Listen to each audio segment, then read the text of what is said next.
got me dreaming in colors I never dreamed in.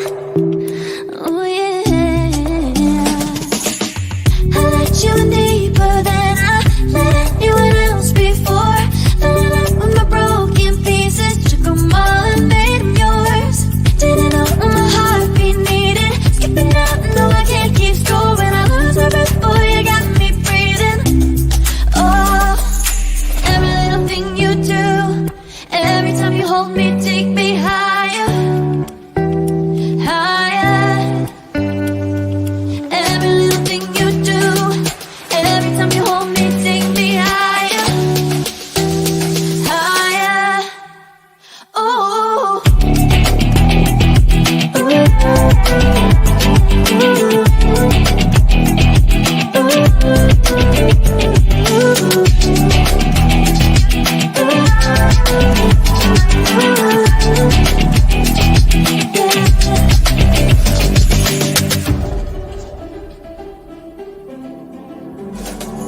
magic. No, I'm never letting go. Now that I have it with you. When you kiss me, it's like the stars fall out the sky onto my heart to cover up what I don't wanna show. I let you.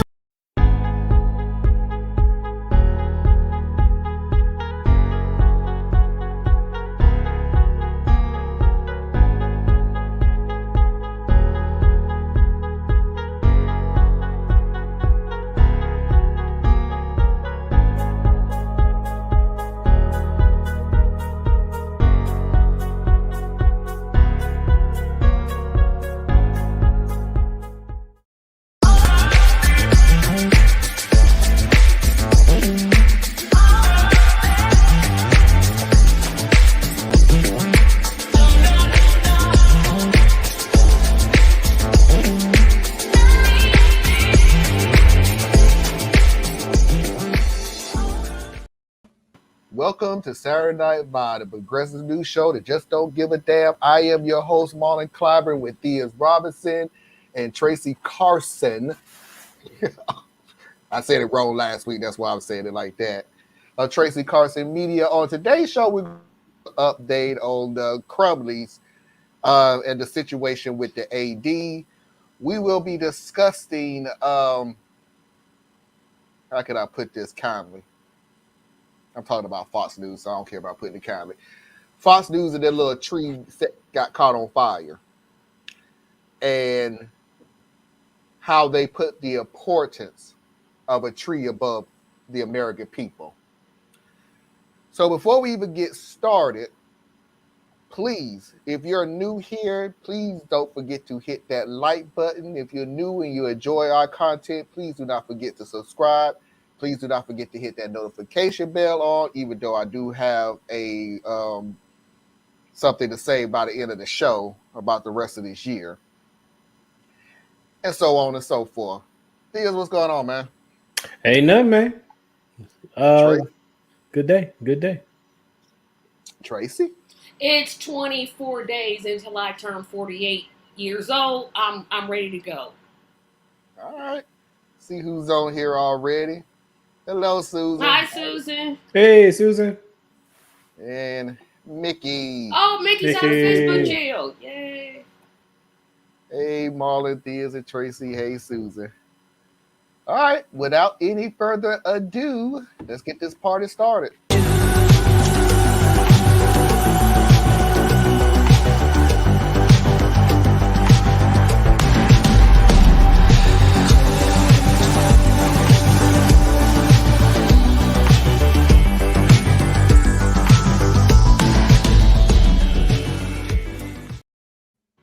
So we're going to jump right into it, and we're going to go into discussion about the AG trying to work with the Oxford High School to do the investigation into the shooting of Crumbleys and the kid, and y'all know the backstory to all of that. Well, come to find out, the school board turned down the AD.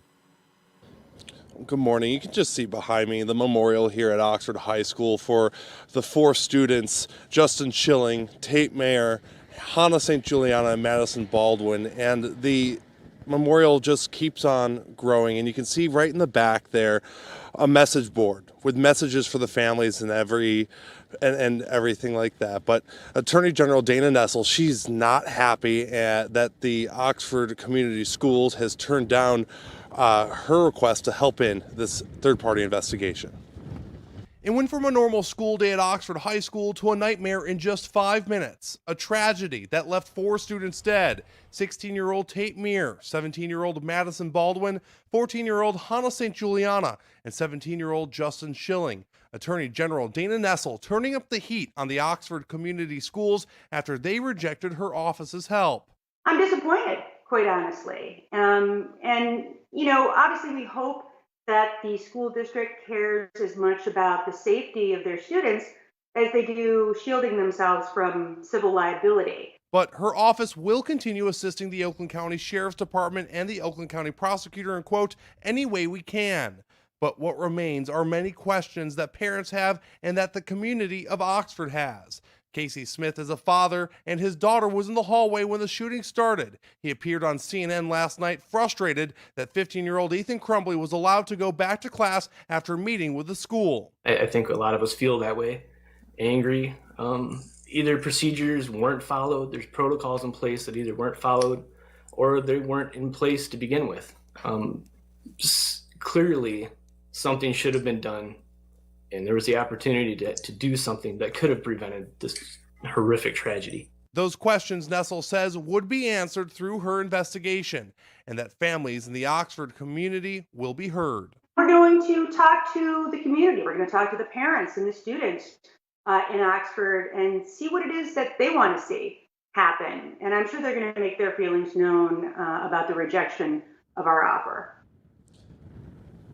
Now, Ethan Crumbly, James and Jennifer Crumbly, they all remain locked up at the Oakland County Jail. And as for the Oxford Community Schools, they're going to go through a soft reopening. They're also going to be having police officers, guidance counselors, and for the high school, the plan to reopen is, well, it's still evolving. Reporting in Oxford this morning, I'm Peter Maxwell, 7 Action News. Now, before we go into discussion about this is the reason why they did turn them down. To Michigan now, where the parents of Ethan Crumbly, accused in the school shooting deaths of 4 classmates, remain behind bars. Neither has posted the $500,000 bond on involuntary manslaughter charges. Michael George is in Oxford, Michigan, where community continues to grieve tonight and ask questions about how all of this even happened. Good evening, Michael. Jerika, good evening. As that grieving process continues, officials in Wayne County say they've arrested 6 teens for making copycat threats at other schools. Meanwhile, calls are growing for an investigation into school officials' actions leading up to the shooting. The Oakland School District is facing questions about what it knew about the danger presented by accused school shooter Ethan Crumbly. Michigan's Attorney General Dana Nessel is offering to investigate. I don't know that anybody will feel safe sending their kids back to school until they know exactly what happened here. In a letter to parents Saturday, Superintendent Tim Thorne says a teacher saw Crumbly making concerning drawings and written statements just hours before the shooting. His parents were called in and the teen was sent to a counselor. But the school district says Crumbly's answers led counselors to again conclude he did not intend on committing either self-harm or harm to others. He was sent back to class. Prosecutors say just hours later, he shot 11 people, killing 4. If it was concerning to the teacher in the classroom enough ultimately to call in parents, at that point, we would have loved to have been looped in. And the sheriff's office is also investigating a man they say aided the Crumbleys by helping them hide in a vacant art studio. I spoke with the suspect's lawyer. He says he didn't know they were wanted at the time and he's fully cooperating with law enforcement. Jerika? Michael George for us tonight. Thank you so much. So to make this perfectly clear, the school done went corporate in my eyes. Because all they're doing now is they know they dropped the ball. And I would love to have been in that office talking to Ethan Crumbly and try to figure out exactly what it is that he said that made the counselor feel comfortable enough without checking his book bag, without doing any of those things, without checking his locker, anything, that he felt comfortable enough to send him back to class. So my question is, have they got to the point now where they're basically covering their butt regardless of the people, the students, the teachers, the principal himself, safety?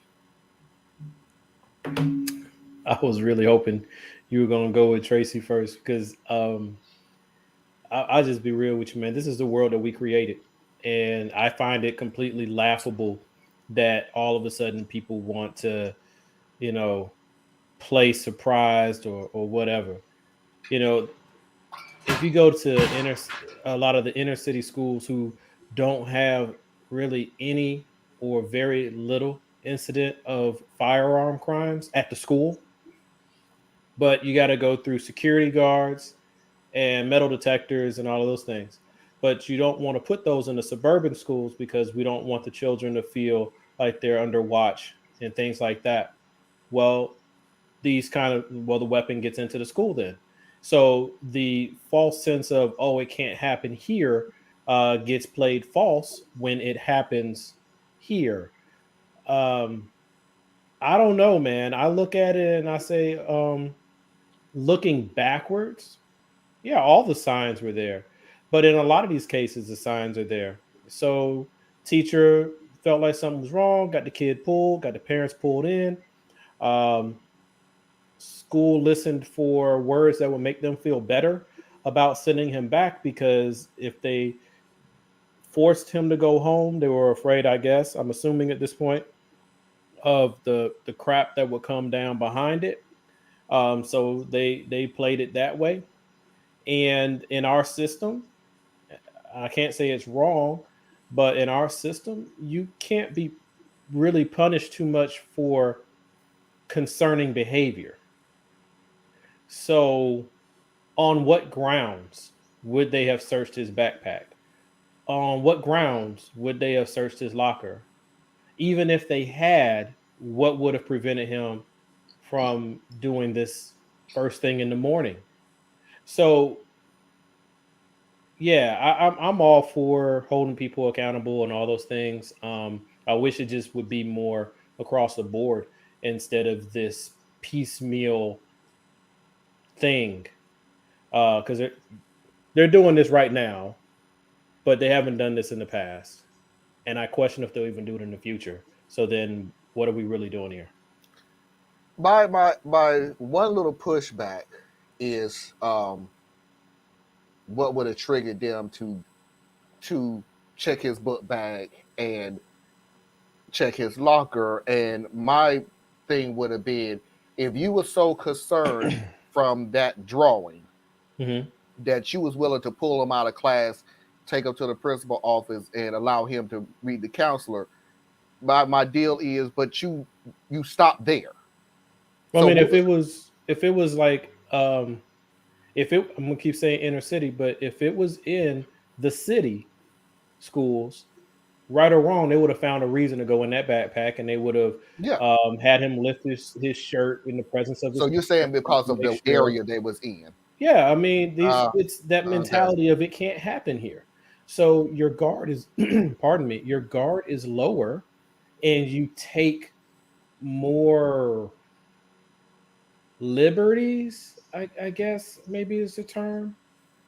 Yeah. Um, so yeah, that's what I think anyway. So, So Tracy, do you, at the very least, with this school, I'm not going to speak for other schools because that's just it's unrealistic to do that. Do you think anything is going to change with this school? No, I don't.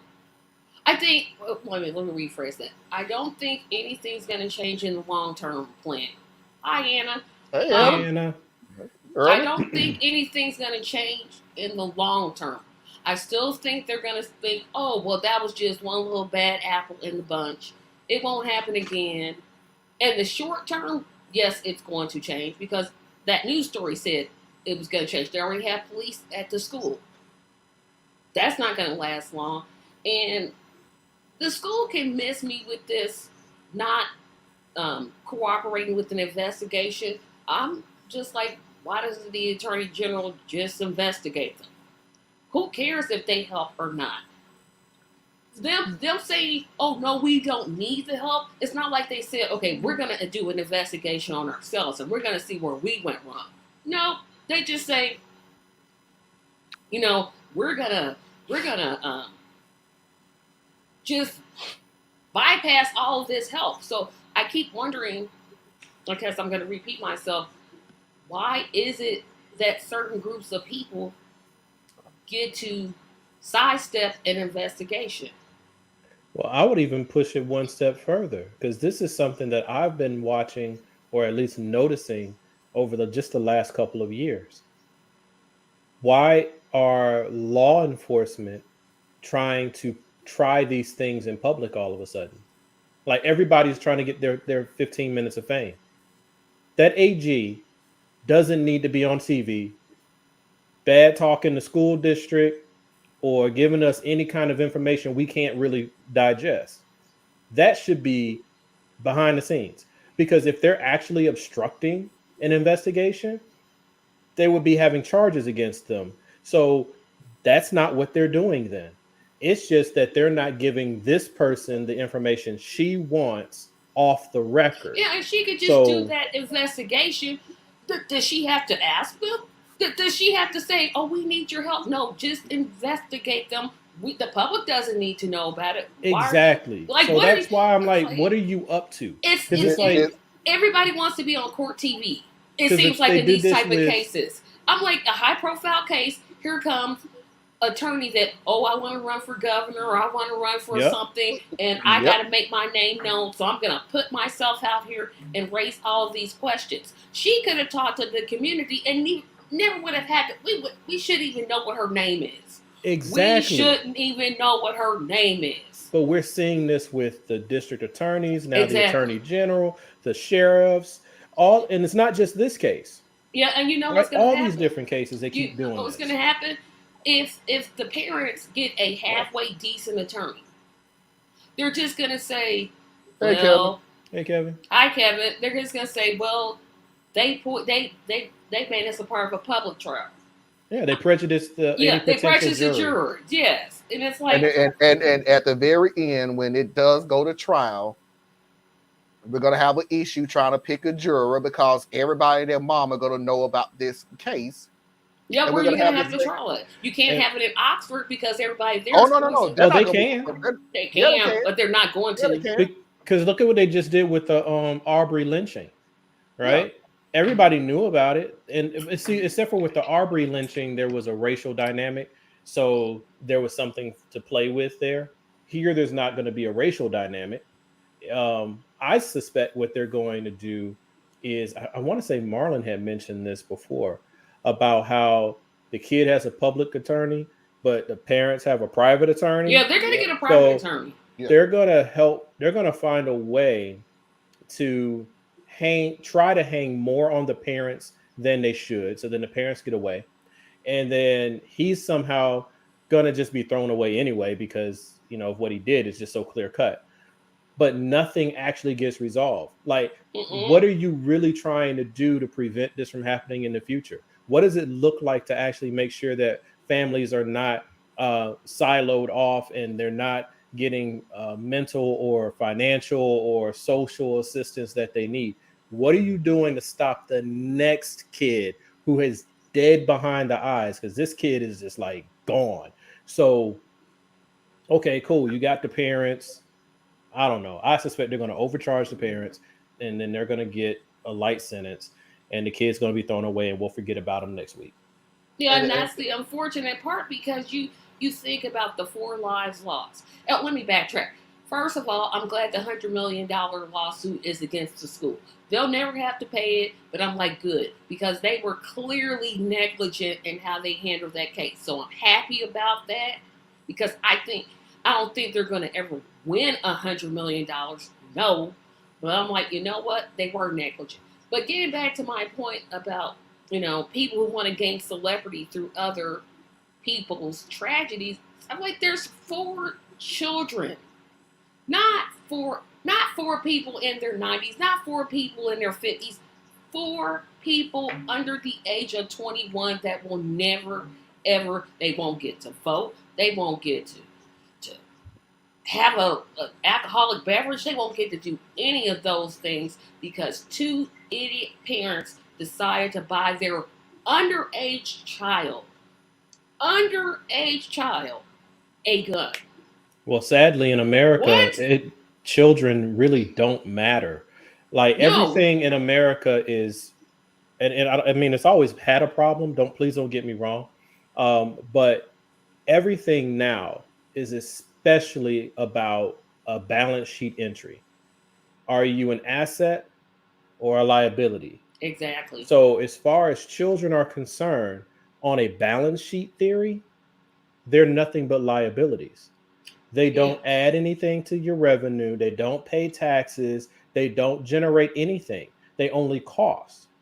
Yeah, they So only America cost. just writes these kids off and say, oops, at least it wasn't my kid. I mean, I know this is a weird transition, but it just kind of sparked my mind. Dr. Oz, who's trying to run for office in Pennsylvania, where he was talking about just let the kids go to school while we're dealing with the COVID thing, because it's only about 2% fatality rate among young people. So that's 2%. How many hundreds of thousands of children? But in the world we live in now, where everything is about the dollar, Yep. 2% sounds like simple math. Well, that's 98%. That's good. Let's really roll. Even though 2% is countless families, countless real lives, kids who never had their first and the love. thing that you bring up. Oh, go ahead, Marlon. I'm sorry. And I wanted to just piggyback on what Thiz was saying. Let me give you an example of this 1% BS that they've been trying to do.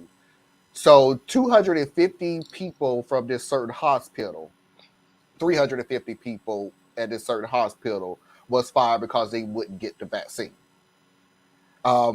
When you add up the number and the person who posted this, we have to stop this. This is terrible. This has to come to an end with everything else. And when we did the numbers on it, it was 1% of the hospital employment. So when you say the 1%, but we need to stop that because it's getting out of hand, but you want people to go out there and put their lives on the line because only 1% of the nation is dying. You get to pick and choose when you want to use math, just like when I was talking to Tracy yesterday about people want to pick and choose when they want to use history. Yeah. You want to do it when it benefits you. Yeah. We've all heard the slogan, men lie, women lie, but numbers don't lie. And that's a lie. Anything can be shaped into a lie. It's all about how you want to switch the perspective. Numbers are nothing but numerical words, okay? Numerical letters. That's all it is. So, yes, numbers lie too. It's all about what you're trying to shape the narrative to carry. But you know what really bothers me is about this issue with Ethan Crumbley and the right, especially, is how hypocritical they are.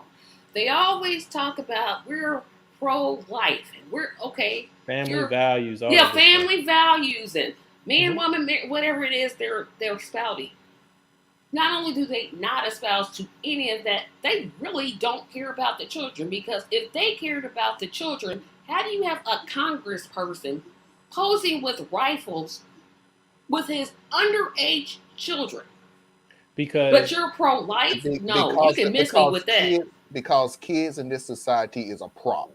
Yes. Think about everything. I know he's using his children, but you can't have that image and tell me you're pro-life. I absolutely. Well, I mean, I'm not that, but they absolutely can. I agree with that. Yeah, but they do it, and the right buys into it. I mean, but that's just it. I'm sorry, Tracy. I spoke over you. Go ahead. No, what I'm saying is the right buys into that idiocy. It's either you've drank the Kool-Aid, or you're completely stupid, or maybe the third combination, you're just a combination of both, because you can't look at an image of families.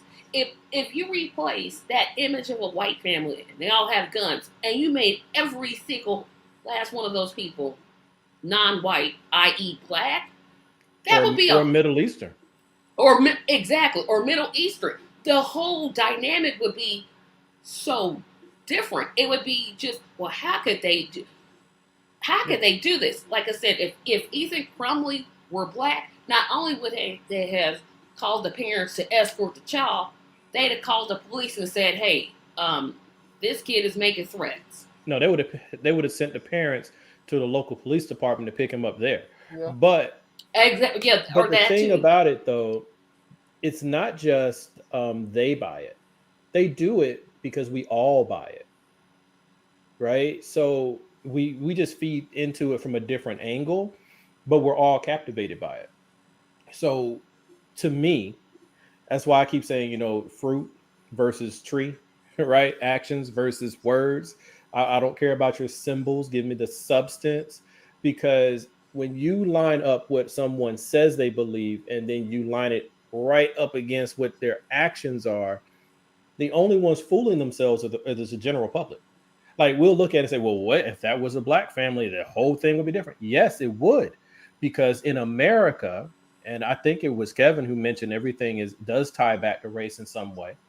In America, the culture of a white person holding a gun is fed into, this is family, this is history, this is constitutional right, this is some cultural garbage. But then the moment you put it into a black person, Latino person, they're going to kill everybody. Look at them. They're violent. Because the messaging has always been, if the person is dark, the story is dark. Yeah. So you always end up looking towards gang, cartel, black on black crime, terrorism. If you look at it, if a Middle Eastern person holds a gun, he's a terrorist. If a black person holds a gun, he's a thug. Well, and if a white person holds a gun, he's a patriot. Look at what they did to Ilhan Omar. She's just in Congress, and they call her a terrorist. Imagine if. I'm like, what? Imagine if that was Marjorie Taylor Greene playing voicemails from Ahmad Mohadik. The world would blow its top. Okay. Exactly.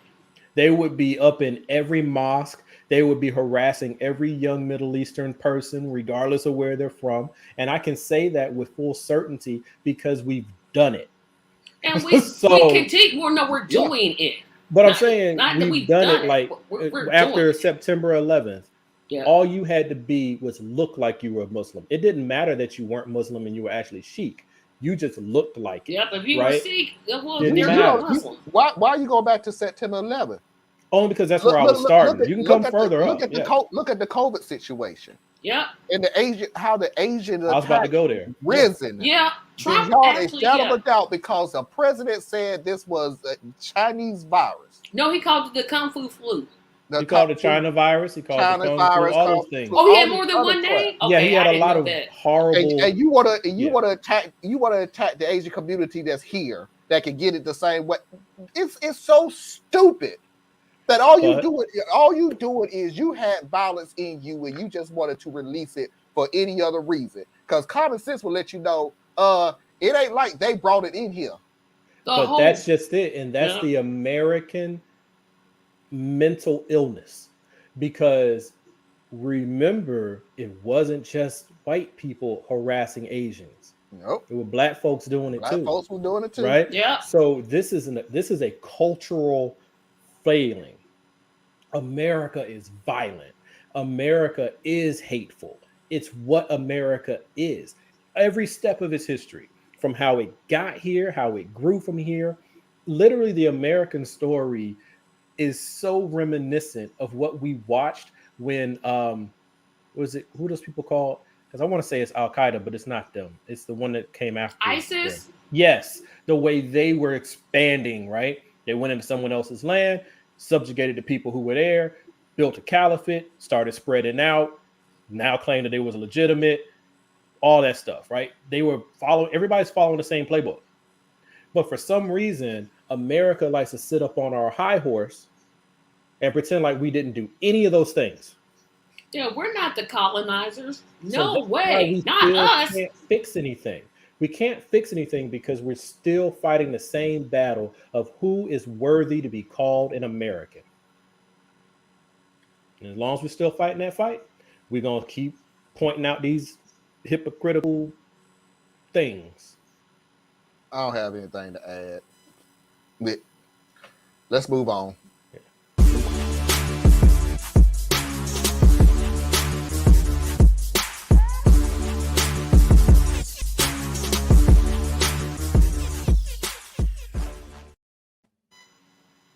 Fox News tree got set on fire. Oh, Christmas canceled. Now, let's make this perfectly clear. I'll make this perfectly clear. Did I laugh that Fox News tree got caught on fire? Yeah. And I only laughed because they were sitting there wondering, why you set my tree on fire? Because you're Fox News. They don't not everybody like you, dude. But that being said, I did chastise the person that did it. Not because of the BS, which I'm going to get to in a few minutes. Dude, that was really dangerous. Because you really could have hurt a lot of people. You could have killed somebody. Because you ain't talking about a little Christmas tree that you put in your house. We talk about something that's, I don't know how tall it is, but let's say it's really tall. Yeah, but he's going to jail. Yeah. Well, he's released now. I don't know what the heck is about to happen to him. I really don't know. But he's going to jail, though. You mean prison? He going to jail. Yeah, he's going. Yeah, he's going. And therein lies the difference. Of course, I'm against arson, but no one was hurt, no other property damage. So see, Mickey would say that. Mickey would say that. And that's what I mean. I'm laughing at the situation when they sit here and say, "But why us?" Yeah, it was their. Are you serious? Why you? I didn't laugh at all day long. Yeah, I didn't laugh at the tree getting burned, but their reaction had me in tears. I'm like, I ain't care about none of it.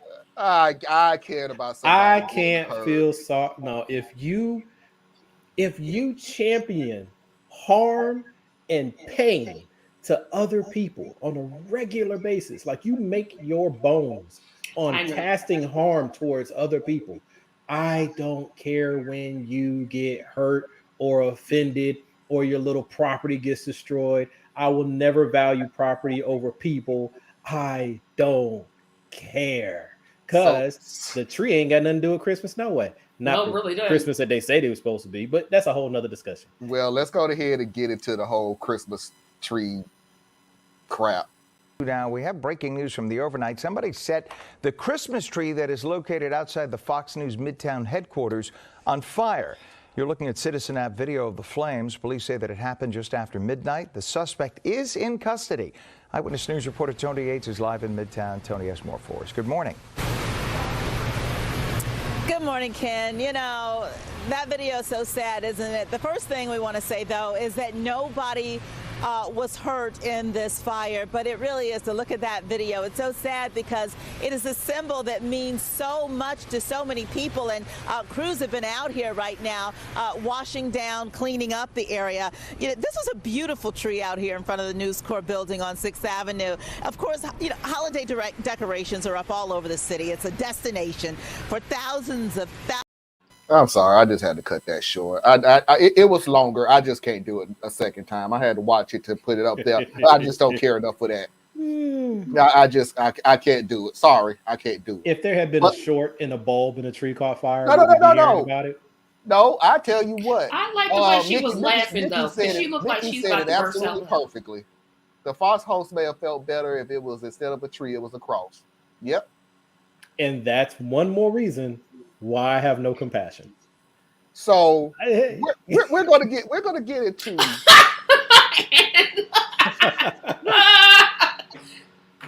Look, I don't curse. I can't be sorry for that. I'm a human being, so I don't want any living thing to get hurt.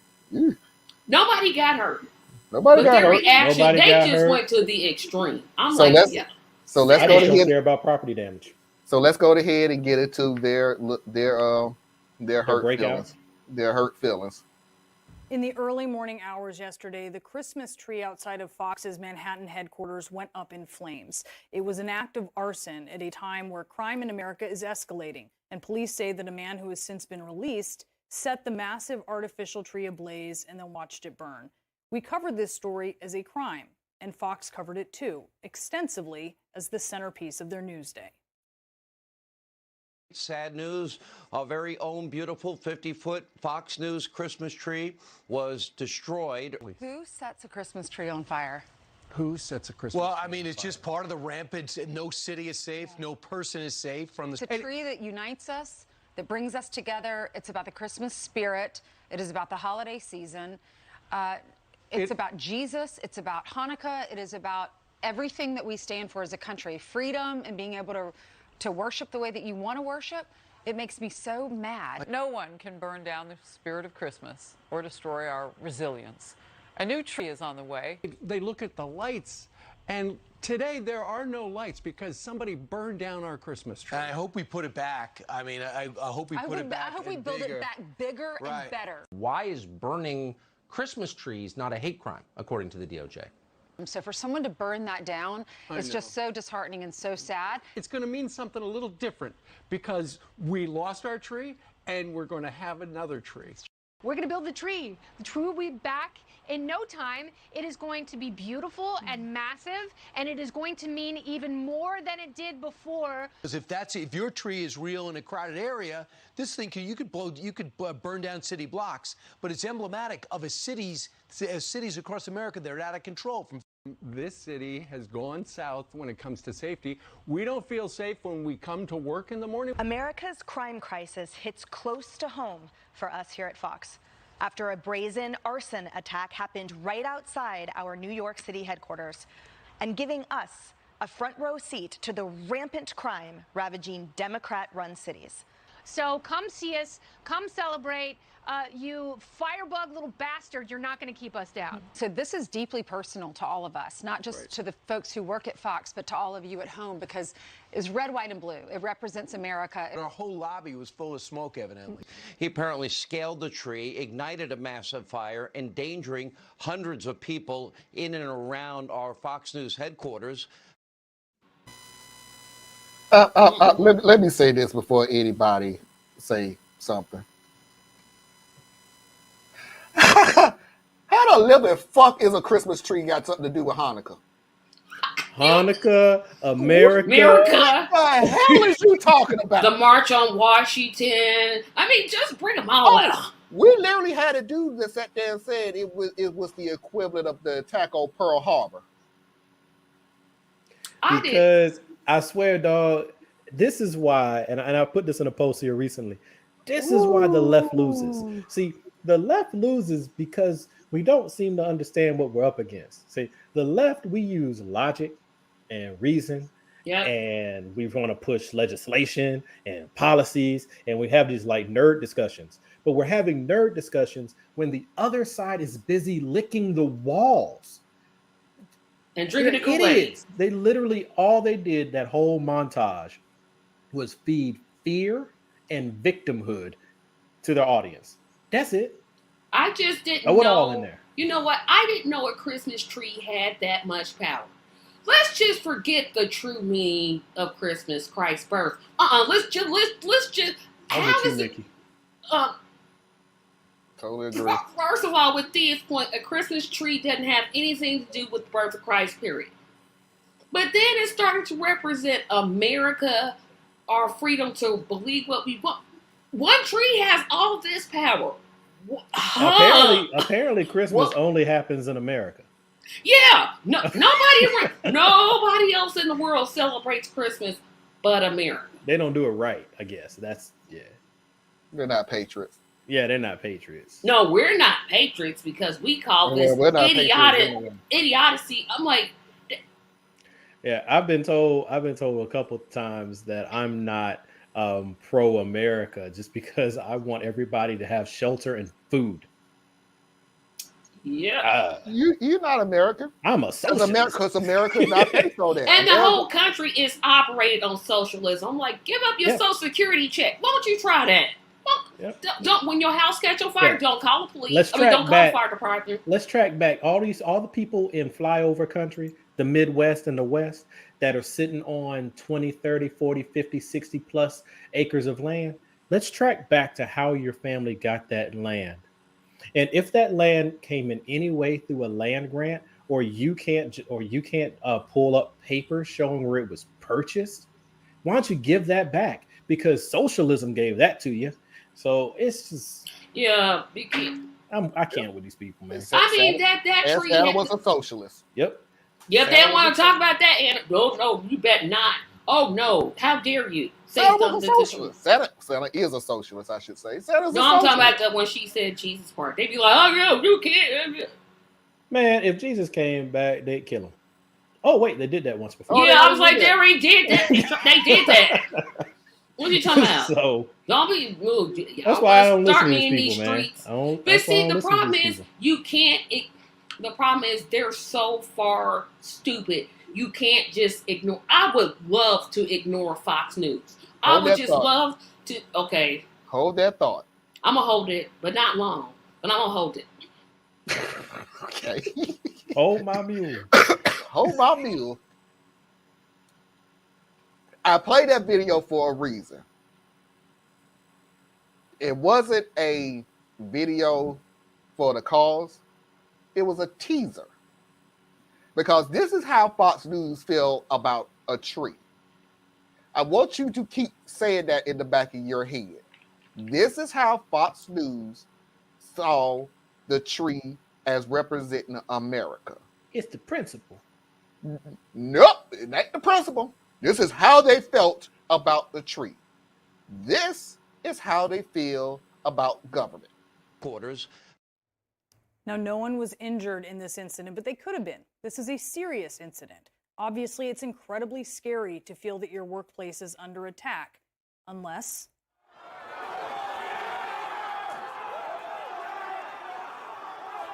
your workplace is the Capitol.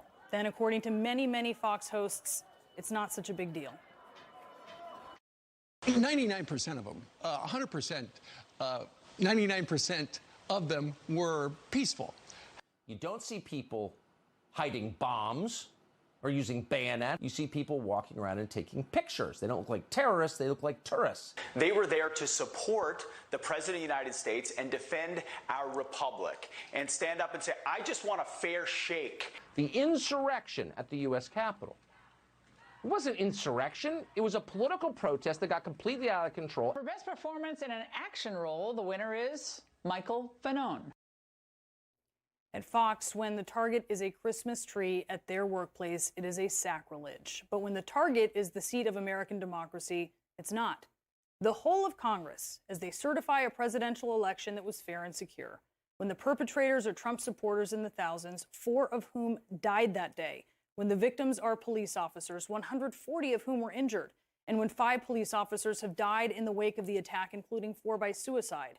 When Fox's own colleagues had to take cover inside the Capitol complex on January 6th, Fox downplays the attack, and in many cases, flat out doesn't cover it, ignores that it ever happened.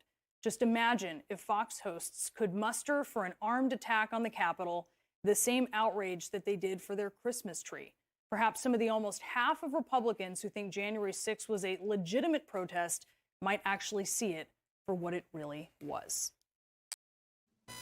So, yeah, that's it in a nutshell. And you know who's stupid up? I'm sorry. You put more emphasis in a freaking tree, and hear me out when I say this. This is why I say this is so stupid. You put more emphasis in a tree that you, at this point in time, replaced. You can't replace those deaths that happened at the Capitol. Those people are gone. There are brothers, sisters, fathers, mothers who's not coming back to their kids. But you're worried about a damn tree that you can replace because you're a multi-billion-dollar industry that can do that in a heartbeat. You're obliterate idiots. You are nuts that you will put something that can be replaced. And just like I've been saying a long time ago during the protest that we had 2 years ago, when you more concerned about a freaking Target going up in flames than the people of the United States, and you wonder why I don't give a damn about you anymore, now you know.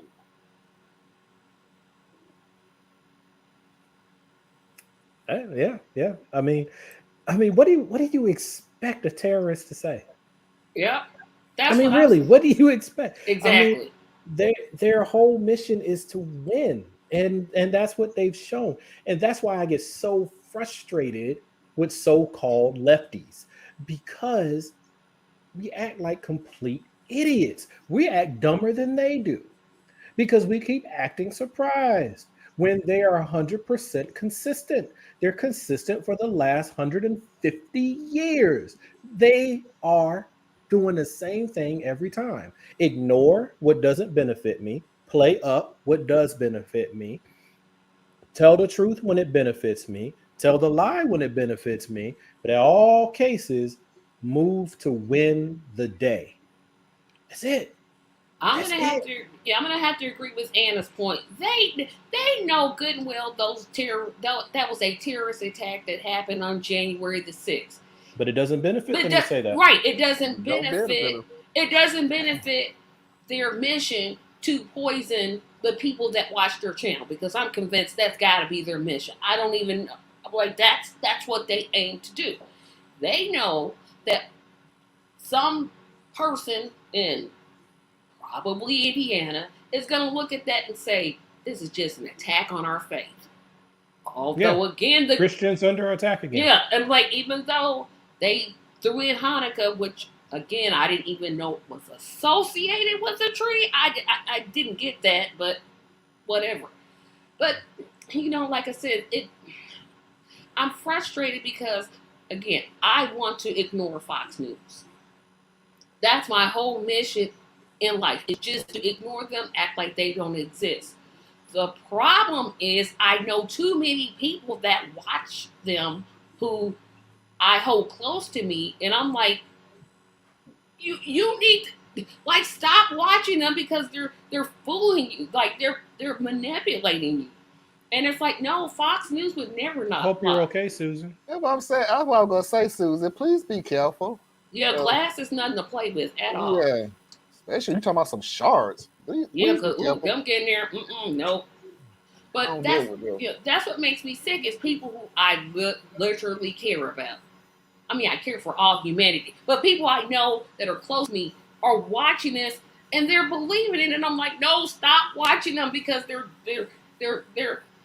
putting poison in the cornflakes. You're just eating them and eating them and eating them, and you're not realizing you're getting poisoned, you're getting poisoned, and you're getting poisoned. But if you've been eating the cornflakes for as long as you have, and the poison ain't killed I know that's the problem. It starts tasting good. Yeah, it starts tasting good, and I'm like, oh, you start craving this stuff, exactly. And you start thinking every other cereal is fake. And then the alternative is this, and it's hard to put. I mean, sorry to put it this way, but if you go to someone who ingests right-wing media and you tell them stop watching that, it's negative, it's manipulating your emotions, and it's not even giving you the truth.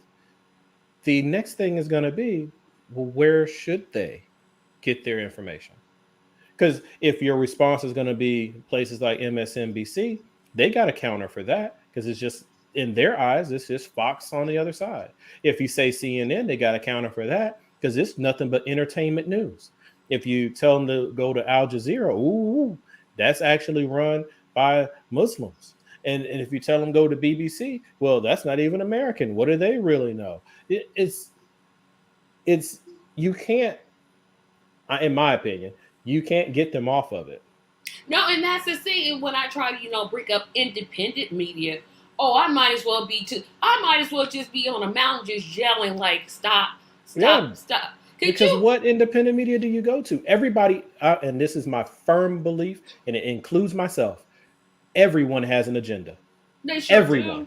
Do. So you can send me to independent media, but now I have even less ability to have faith in what they're saying, because they could be spinning it their way. Hey, Marlon, could you bring up Mickey's opinion about what she had to say? Because she said it, not that one, the other one, where she was talking about, yes, this is it. Because when we tell the truth, like a simple truth, like Biden won the election.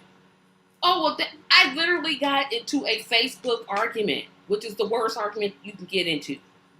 Don't ever get into Facebook arguments, people, because I had to learn how to stop. Don't worry. But I literally got into an argument. I was like, look, like it or not, Joe Biden is the president. He was duly elected.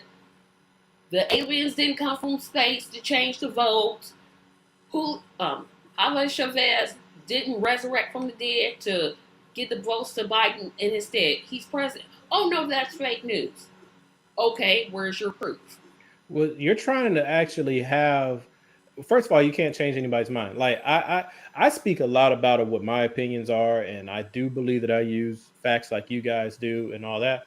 But I don't go into any of these interactions trying to get you to agree with me. I don't do that anymore. Not my point. I stopped because I'm like, I'm not going to change your mind. You're not, especially not on an impersonal thing like Facebook. It has nothing to do with changing your mind. I'm not going to waste my time trying to hold a logical conversation with somebody who's come in illogical. Okay. But and you give them credibility by even trying.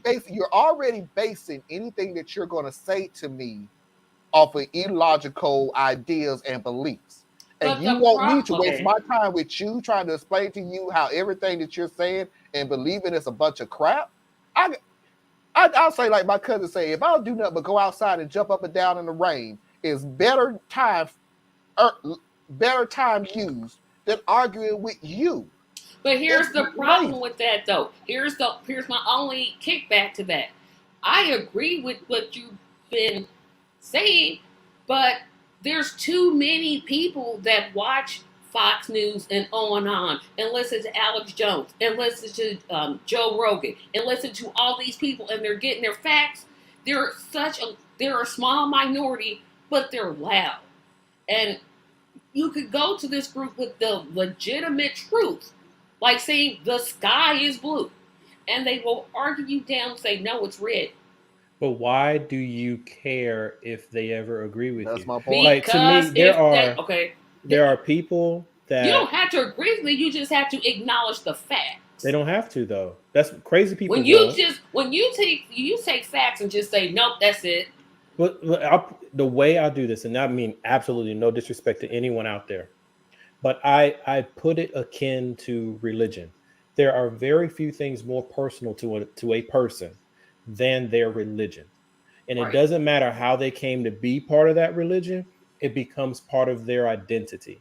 So when you try to push up against it, everything inside them will reflexively block you out. So the way I look at it is there are people who already agree with you generally, and those are the people that you try to convince specifically. Then there's people who they just don't agree with you. And then you can have debates on those. But there's a whole nother section that will never agree with you. And you're wasting time and energy and getting all worked up with someone who flat out will never agree. They'll never budge. Some people you work with, some people you fight. You got to decide which ones.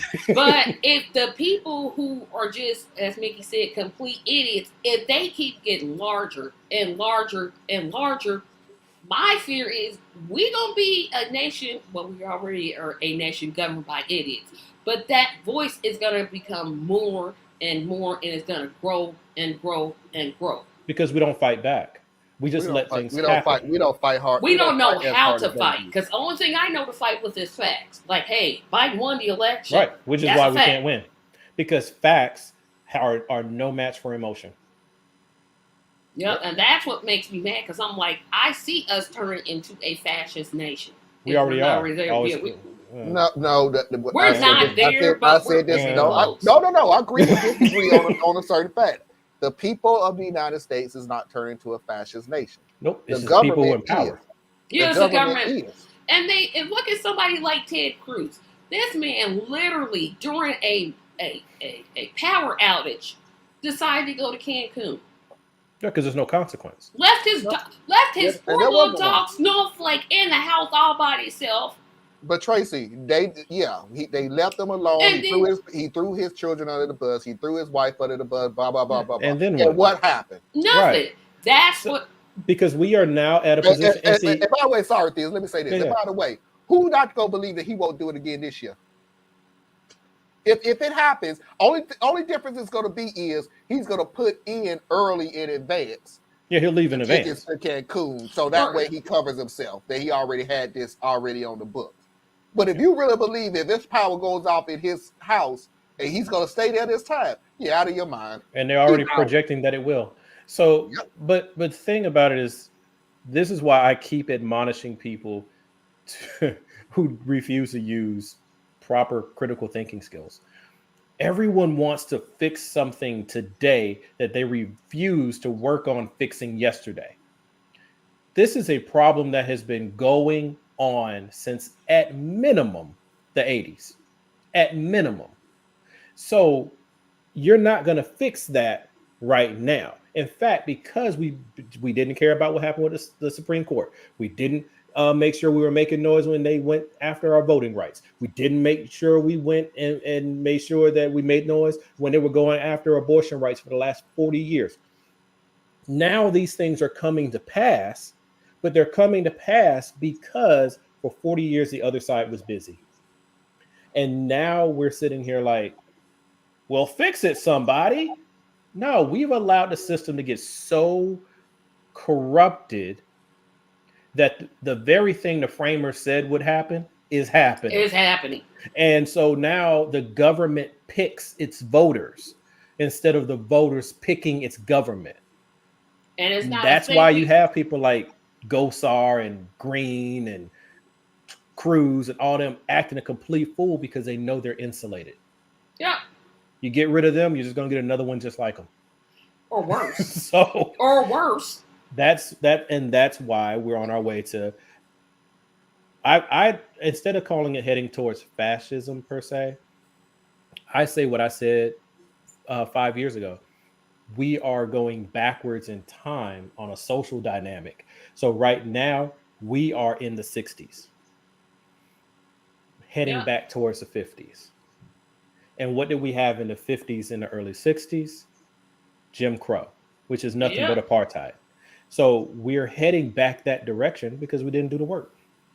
So now I'm not trying to convince anybody. I'm not trying to swing you to my side. I'm saying I know who I have to fight, and if I see you in the streets, we'll deal with it on that level. But in the meantime, let's focus on the things we need to do to protect ourselves, to grow ourselves, and to sustain ourselves when it gets worse. Sorry to kill the buzz. I apologize. No, I need something to drink. Well, we're going to take our first hour, which we're actually, we're only 2 minutes under. So good job. But I'm with you, Tracy. I agree with you. I agree with everything Tracy said. I agree. So we're going to go take a real quick break, and we'll be back for our second hour of Foxy's videos of the week. So y'all stay tuned. Hey, hit that like button. Y'all here? All of y'all here.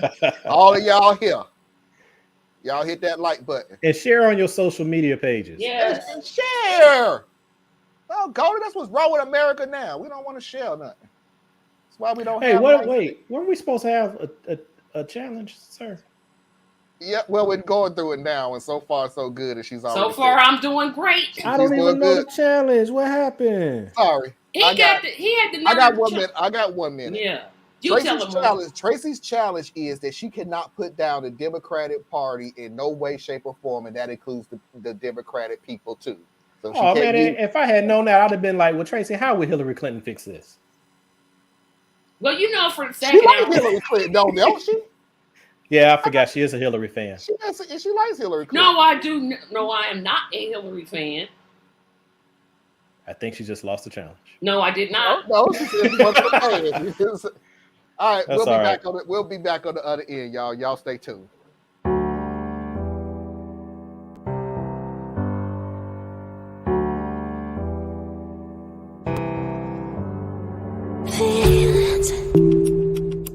It's like I can't walk on the ceiling. Oh yeah, got me dreaming, dreaming in colors I never dreamed. Oh yeah, I let you in deeper than I let anyone else before. Filling up with my broken pieces, took them all and made them yours. Didn't know what my heartbeat needed, skipping out, no I can't keep score. When I lose my breath, boy, you got me breathing. Oh, every little thing you do, every time you hold me, take me higher, higher. Every little thing you do, every time you hold me, take me higher, higher. Oh,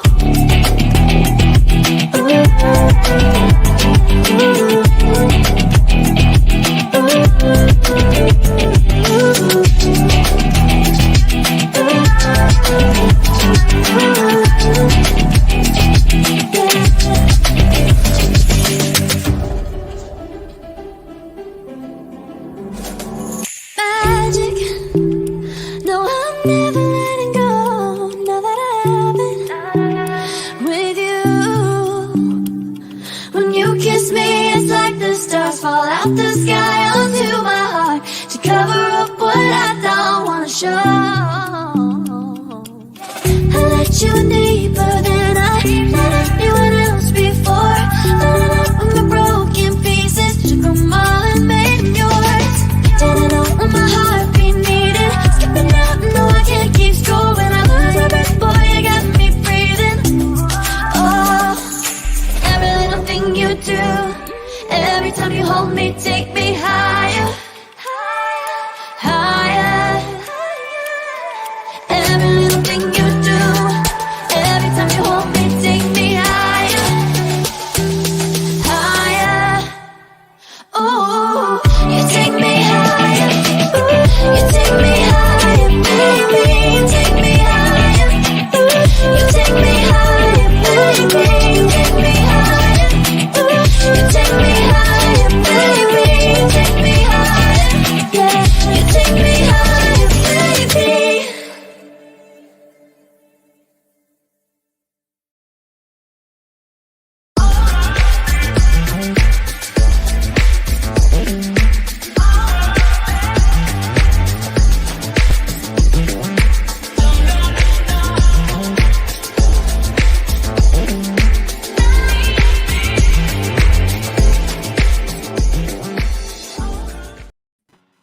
Welcome back. Woo.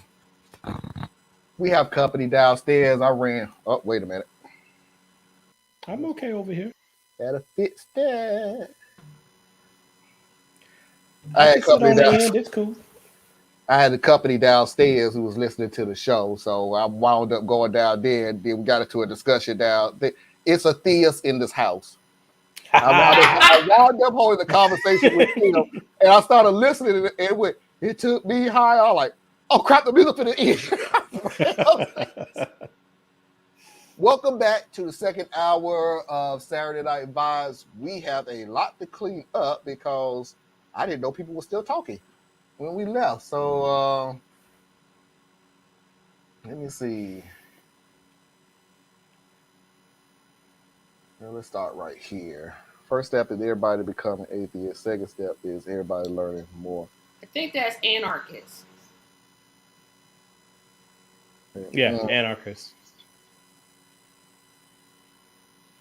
Yeah, but unfortunately, somewhere in the midst of first and second step, a lot of people die.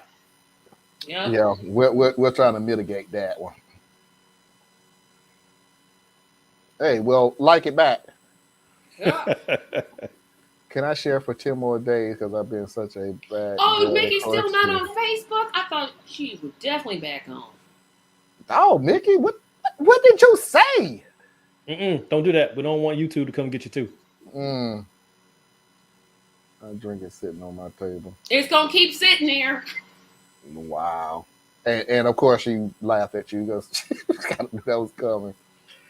I was talking with some of my friends who were saving up money to perform a general strike next year. You know, they did do it in India. Those are becoming really They did it in India. 2 yeah. million people went on strike. They was like, oh, wait a minute. Oh, crapola. I'm gonna have to look that up, Anna. I really am. I'm gonna have to look that up.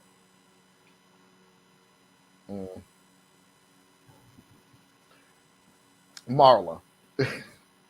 That's who's downstairs right now listening to the show, and we got into the midst of the CNN, MSNBC, and Fox News. And I said CNN was the TMZ of left-wing media coverage, and that's all it is. Everybody lost their freaking mind downstairs. So I was trying to explain that. Oh God, I've been up for 24 hours. I've never been able to do that. That has never happened. No. I did that one time before. That ain't happening ever again, and it was for a job. Yeah, that ain't never happening. Nobody's paying me that much money. I gotta get sleep. I'm sorry. Oh wow! Excuse me, Mickey. Dang. Yeah, Tell us amongst yourselves. When I'm sleepy, I go to sleep. That's got that right. I dumped a girl back in the day because she wouldn't get off the phone, so I could go to sleep. Y'all not drinking nothing. I'm telling y'all now, y'all not gonna drink anything. Yeah, I'm gonna look it up, Anna. We missed your Thursday, Anna. We had a really good discussion. Hey, Marlon. Yep. I don't know if I might have missed it because you cover a lot of the current events. What's your take with the whole inflation media? I don't know, saturation. Like all of a sudden, everything's about inflation, but they don't really talk about the real drivers. Like to me, it seems like they just keep blaming helping regular people. I'll make this short and sweet and to the point. Inflation is around the world. It's not just the United States. And they're trying to make it concentrated on the United States. And they're also trying to make it concentrated. It's Biden's fault. It was going to happen. They predicted it was going to happen as soon as the pandemic started slowing down, which is what's it doing. Just like when they talk about gas prices are going up with purposely forgetting about supply and demand, when the gas prices started going up. When people started going back to work, and you need gas, so they need the demand. Now, of course, I put it to you in this sense: there's not a damn thing the president can do. I don't care who it is. It's a private industry. The only thing that Biden could do, just like any other president, is to release the reserves. If he released the reserves too early and we run out of the reserves, guess what? Now it is his fault. Yeah. That's just something that just annoys me. Inflation is real? I think that for almost 2 years, we run on an economy that's built off the stock market, shareholder interest, and things like that. So for almost 2 years, revenues were tightened; they were reduced, and so now companies are trying to recoup what they lost and generate profits, which means that the prices jump faster than they normally would. So that's how I look at it. Like you have that happening. Then we went into the global supply chain metric over the last 20 years or so. So now everybody's tied together. So the whole world is dealing with these issues. Plus America and other first world nations didn't dig in and really help the rest of the world that we rely on to manufacture our products to make sure that they could recover from COVID very well. So you have issues on the production side, right? So it's like all this is happening, but I keep feeling like the conversation keeps circling back to COVID relief and why we can't pass more legislation to help people. And my thing is like, if we know prices are going to increase regardless, right? Because they always do. Yep. And we know all of the inputs that make this round of increases more exaggerated, then to me, there's only two choices. Either we don't help anybody and it's like, hey, whatever happens to you, or we help people so that they can survive this increase. And to me, that's like the whole argument. Boy, I have a totally different take on inflation. Totally different. Well, Because let me say this real quick though. It's right on what Mickey is saying. Is you people on majority on the right wants to always think that the government has something to do with inflation. These are the two questions I would ask them. One, if the government has something to do with inflation, please explain to me how $1 trillion net profit went to the 1% over the last 2 years. Since we're all broke, right? Inflation going up. How is billionaires still making over $1 trillion in the last 2 years? But Profit. they make our jobs. Yeah, that we can. yeah. That we can. You mean all four of them that I have to survive? Right. So now we have to work 3 jobs instead of 2 jobs, which means that's more opportunity for you. Before you could only have 2 jobs, and now you can have 3 jobs. And now because we have the Affordable Care Act, out of those 3 jobs, one of those jobs can pay for you to have some health insurance. See, better. See, and that's where my Good thing that you got that insurance. Yeah, because you're gonna work yourself to death. You really will. My take on inflation is totally different Go ahead. because I'm going to Thank go you, with the conspiracy theory. I'm going to play conspiracy theory. I think OPEC is holding a whole lot of oil that could really lower the gas prices. That's me. But that's not inflation though. That's but they're driving the prices up, saying, "Oh, but they have all of this oil," which this is what I believe. They have all this oil that they're holding on to, and they're holding on to when they could just release it, thereby making the gas prices go down. That's one. Second is I'm kind of tired of companies like Dollar Tree going up on their prices. Dollar Tree made $123 million. I don't know how a store that charges just $1 for all their products makes the $123 million. But now they're using the excuse, oh, well, we're gonna make everything $1.25. They pay their employees garbage. Nobody stays there for more than 6 months or to a year. I don't know anybody that's ever worked at Dollar Tree longer than 6 months. But here's the thing, though.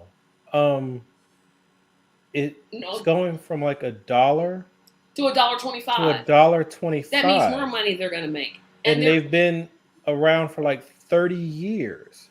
So a quarter of an increase over 30 years. My car insurance goes up like 10% every year. But your point would be good if they were saying, you know what, we're going to give our employees a raise. But they did give their employees a raise.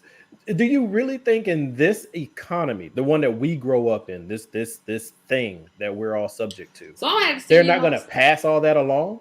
I'm going to have to send you stuff about the Dollar Tree because they are dirty. They're horrible. And they Tracy, let me ask you. But I'm just saying it's not the cause. But let me ask you this though. But don't you go into that job knowing that though? They hire desperate people. Yeah, they hire because what do desperate times call for? Who said that? Ain't. Nope. What do desperate times call for? When you hungry and you don't have, and you trying to get But that's what I'm saying though. You can stop trying to tell me that. Yes, the CEO made $10 million. You can stop telling me that we have an issue in this country when the 1% is getting richer. And whoever agreed with me on OPEC, they know I'm right because that's what OPEC is doing. They just holding it like. But here's so on the OPEC thing, OPEC has been largely marginalized for the last few years because America went over primarily independent. to the point that we were actually selling our surplus, right? And then when COVID hit and production shut down and they fired all these people, because that's what corporate America does, that's what capitalism does, fired all these people, shut down plants or throttled the plants down. It's not that easy to turn that stuff back on. So now you have to start buying your fuel from OPEC again. Yeah. Right? So OPEC is doing what it's always done. It's nothing different here. It's just that now we have to go back and buy from them. So that is just, I'm just saying it's a true statement that OPEC is playing games, but OPEC always plays games. We just haven't had to deal with them for the last 5 or 6 years. Yeah, we was like, oh, we got plenty. Look at us. Right, because we've been busy destroying our own environment over here. So I'm just saying that. Y'all excuse me for a second. Go ahead. Yeah. So I'm saying one of the things I'm saying anyway is that America is situated as one of the most wealthy nations on the planet. Now, there's some caveats to that, because in order for capitalism to exist, you must have a servant class. And so that's what really allows us to be the richest nation, because we have disproportionate poor people. But America should be paying more for a lot of the stuff that we have. The only reason we pay as little as we do is because we exploit labor around the world. Oh, and in states like Wisconsin, they want to bring child labor back. I'm like, really? You gonna put your babies to work like that? Because in their mind, first of all, that's a deregulation crowd. So they want to get rid of everything, because they know, for the ones who are actually pushing the agenda, their children don't need those jobs. So, no, they sure don't. So the children who are 14, 15, and 16 that they're talking about are your children, not their children. Nope, they would never send their child to work at McDonald's. Nope. Yeah. So all these things are happening together. But I think we keep getting distracted because we don't want to look at what's really driving things. And what's driving things is just the broken nature of capitalism itself. Yeah, we need to overthrow capitalism.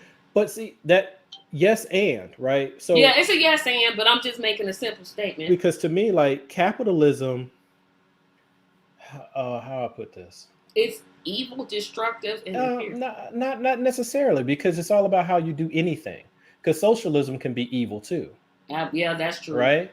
So it's all about how it's used. So, like, I believe in compassionate capitalism. I believe that all money ain't good money, and you don't have to get all the money off the table. Example, and I'll be breaking this out on my website later.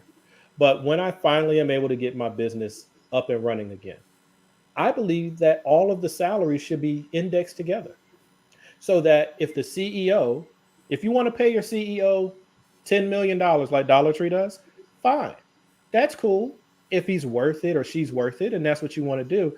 But now all of the different tiers of salary are all tied together. So when you decide to get together, board of directors, and give me, the CEO, a raise, you have to do that understanding that in order for me to get another dime, everybody below me is getting something too. So now you can't afford to give me as much, right? Because you only have $5 million that you were going to give me. Well, when you have to spread that across 3,000 people, the math starts changing real quick, right? Yeah, I read something. That's compassionate capitalism. I read something on the internet that was so profound. And it said basically communism believes that nobody should be rich. Capitalism believes that some people can be rich.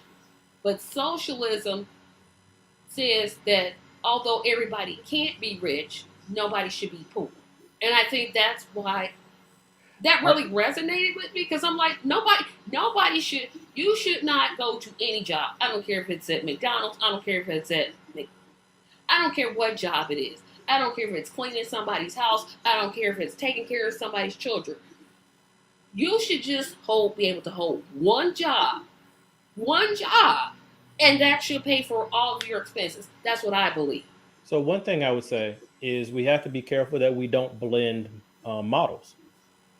So communism is a political structure, like democracy is a political structure. Yes, that's true. Socialism and capitalism are capital structures, market structures. right? So what happens in America, unfortunately, and it's because of we're not taught much, and we also don't pay attention when we're that age.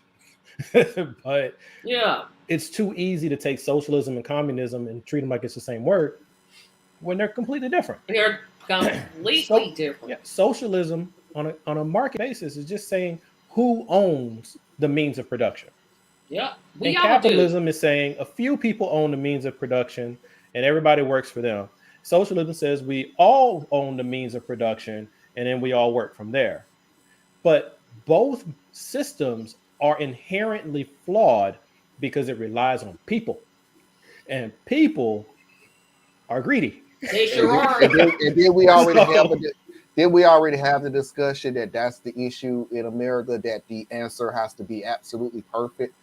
Yeah, and it can't have no flaws, no issues, no setbacks. It has to be absolutely perfect. And by the way, that's a good and bad thing. And trust me when I say this, it's not giving the conservatives a way out. But remember when they were so up in arms about replacing Obamacare, and didn't have a plan, and realized that their plan was either A, worse than Obama, or B, about the same thing? Wait a minute, Marlon, you're assuming they had a plan. My condition is they never had a plan. I actually believe they had. They worked on it. They worked on it and realized, yeah. I just I didn't think they did that. I think they had a plan. Like I said, I think they looked at it and went, "Okay, we're gonna replace Obama plan." No, because can't use that word.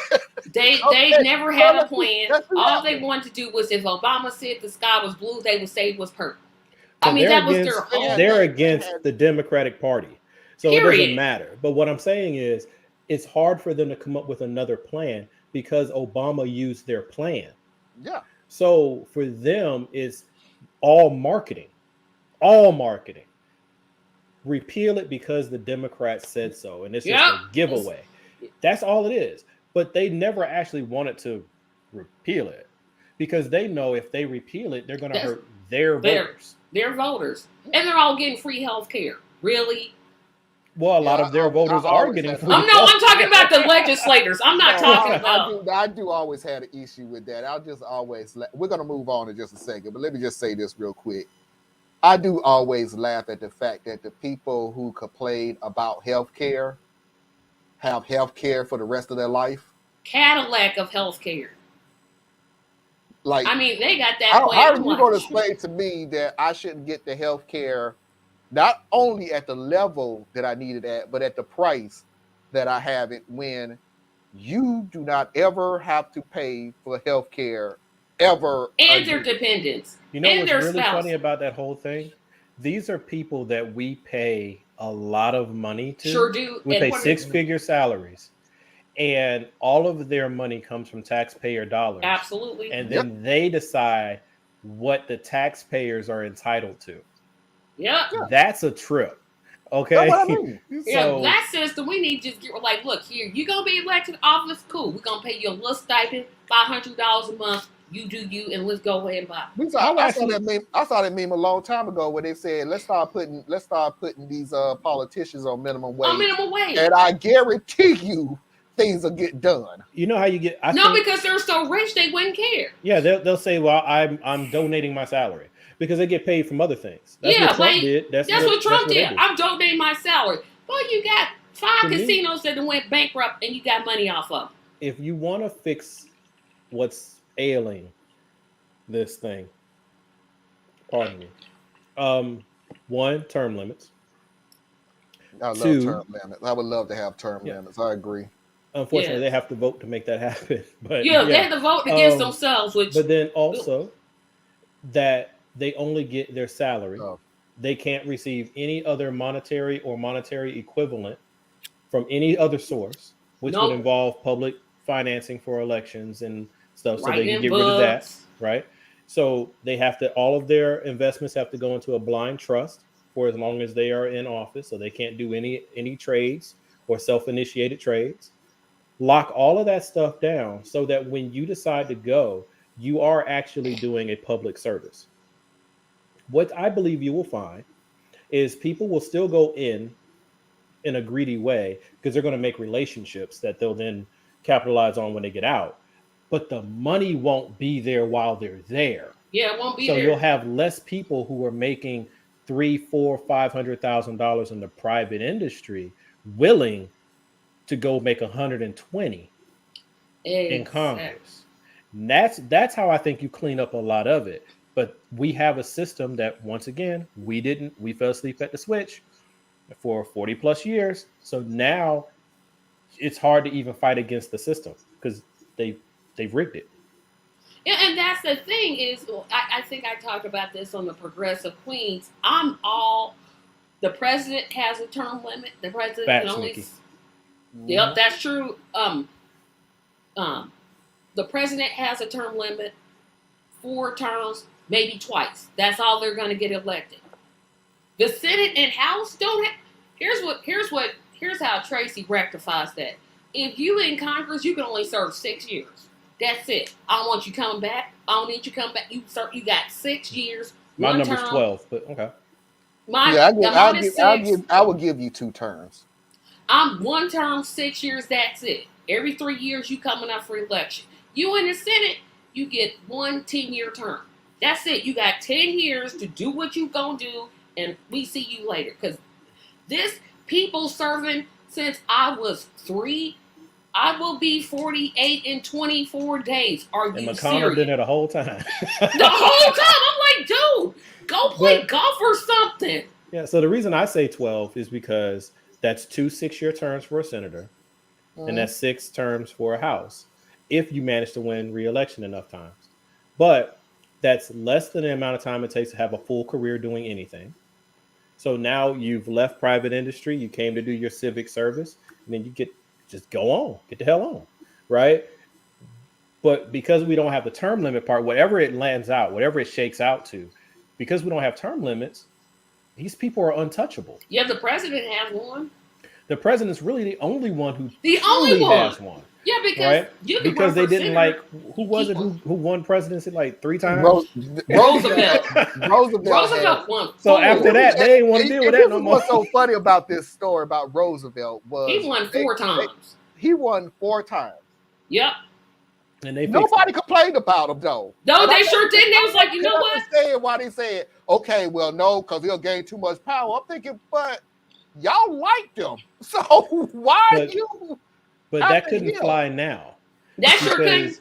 Everything, in my view, everything in America, well, America's always just been terrible. But as far as how polarized things have really gotten, there's no way. Track it back to desegregation. The moment you had to share power and resources, and those people that you didn't even want to consider human actually had to be acknowledged. You didn't have to listen to us, but you had to acknowledge we were around. Ever since then, college education started costing more. Healthcare started costing more. Housing became even more twisted. The credit system got created. All these things came with desegregation. Yeah. Because so long as you could keep us going through a different door and not having to see us, and we're not allowed to speak unless spoken to, and all those other things that came with the dehumanization of us, then it was fine to share. But you know what trips me out about that is there was a time when Black America was satisfied with not being a part of America.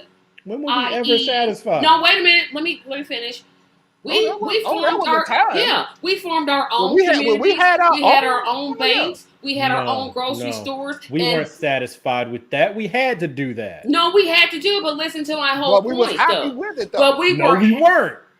I'm gonna disagree with you. No, because we still had white terrorism. We still had the Klan. We still had all of those things. Go back and read through this stuff. Y'all are talking like the Freedmen's era lasted more than like 8 years. Okay. Once they pulled the troops out, when they broke down the Freedmen's Bureau, when they broke that thing down, yeah, we were still separate because Jim Crow became the law. We were never happy. We have always been a people who found a way, and that's what we do. But we never. To me, segregation is the problem with segregation is that it was imposed. Separation, I'm all for, but that's a voluntary metric. But I'm sorry, I take it. I guess it's the word happy. I guess or satisfied. I guess that's where I apologize, folks. But I still say we had our those own things, yeah. things. But look what happened when those things started becoming successful. Black Wall Street burned it down. Yeah. Why? Because they were becoming too successful. Now this is intriguing my success. Look what they did when the Chitlin Cycle plays were becoming successful. Oh, let's just put actors in blackface. Really? You gonna really do that? But these things really happen. White rage is a horrible force. Isn't it? It's terrible. But my point is, like, I was talking to somebody some years back when we were talking about Black Wall Street. And they were like, man, if we build it, it's just going to burn it down again. I'm like, yeah, history shows us they're going to come back. And in some way, either they're going to come through and burn it down and kill us all like they did in, what's the major park in New York? Central. Grand Central, Central Park. Central Park. Right? Central That Park. was our community. Yeah. That was our community. Yeah. Here in Atlanta, up in that stupid lake where people die all the time. That was our community. They flooded. Okay, so anywhere Crystal we Lake? built, no, not Crystal Lake. I'm just kidding. Oh, that's from a movie, isn't it? Yeah, I was gonna say, Diaz, you gonna not let him do that, I'm right? slow. And he kept going like, no, that And wasn't he me. kept I'm going like no, he didn't I- even just hear that.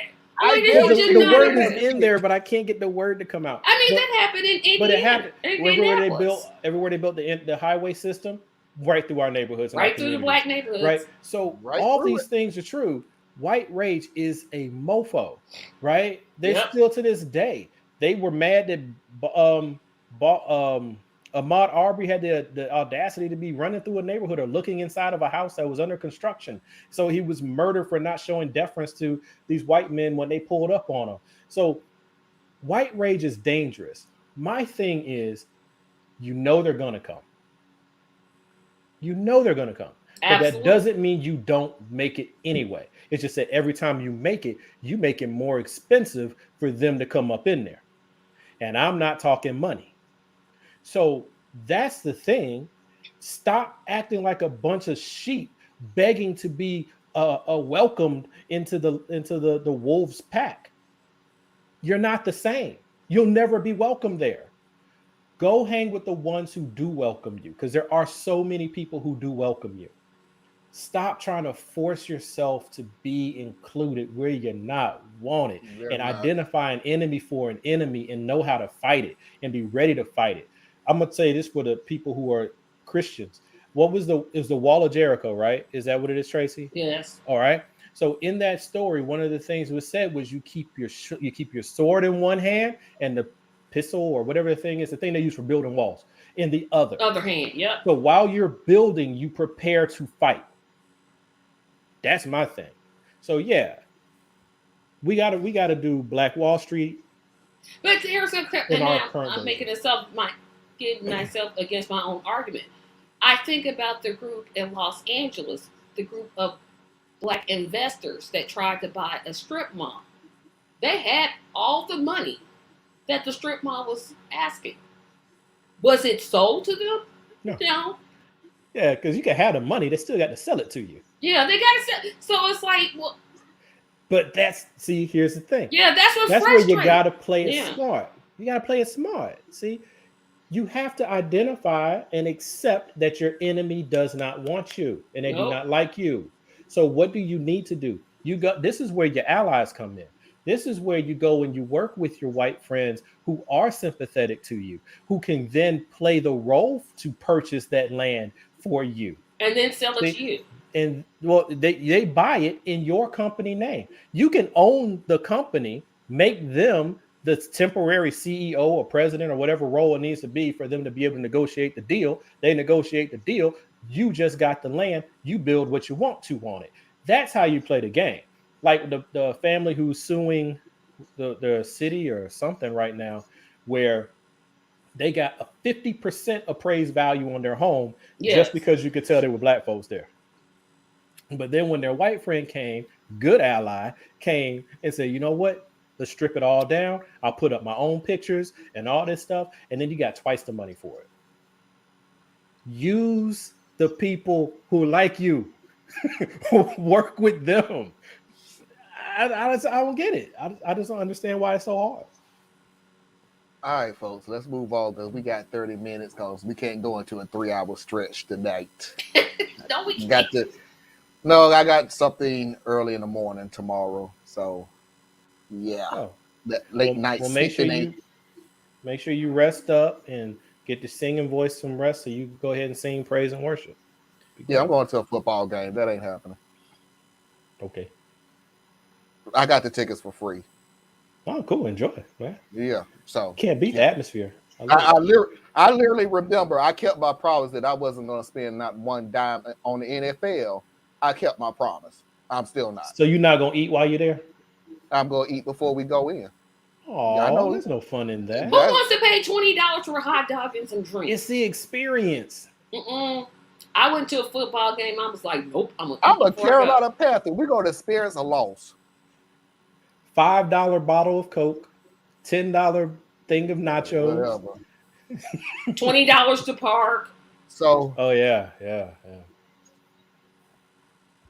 I guess that's why tailgating is. Let's so go popular ahead now. and get it to the end.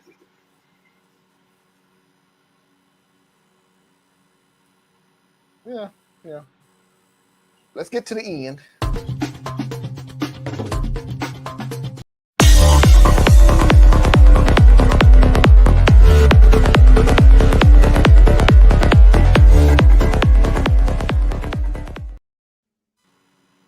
Now, I'm pretty sure that everybody has seen this video. If you haven't, go ahead and get your laughter out, but just realize there is a second part to the video.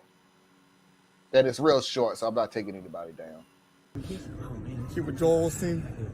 Hey man, you know you're a piece of shit, right? You know, right? Right? Come on, yeah, you know. You know, right? Yeah. Yeah, you know. Take care, folks. He knows.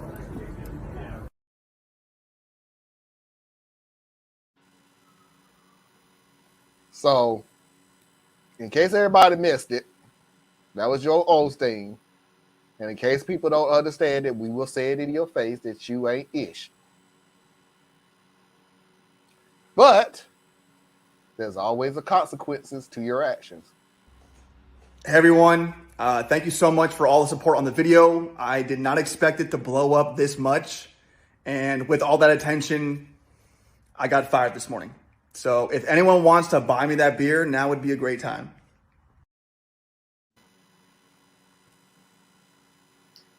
So it sounds like canceling to me.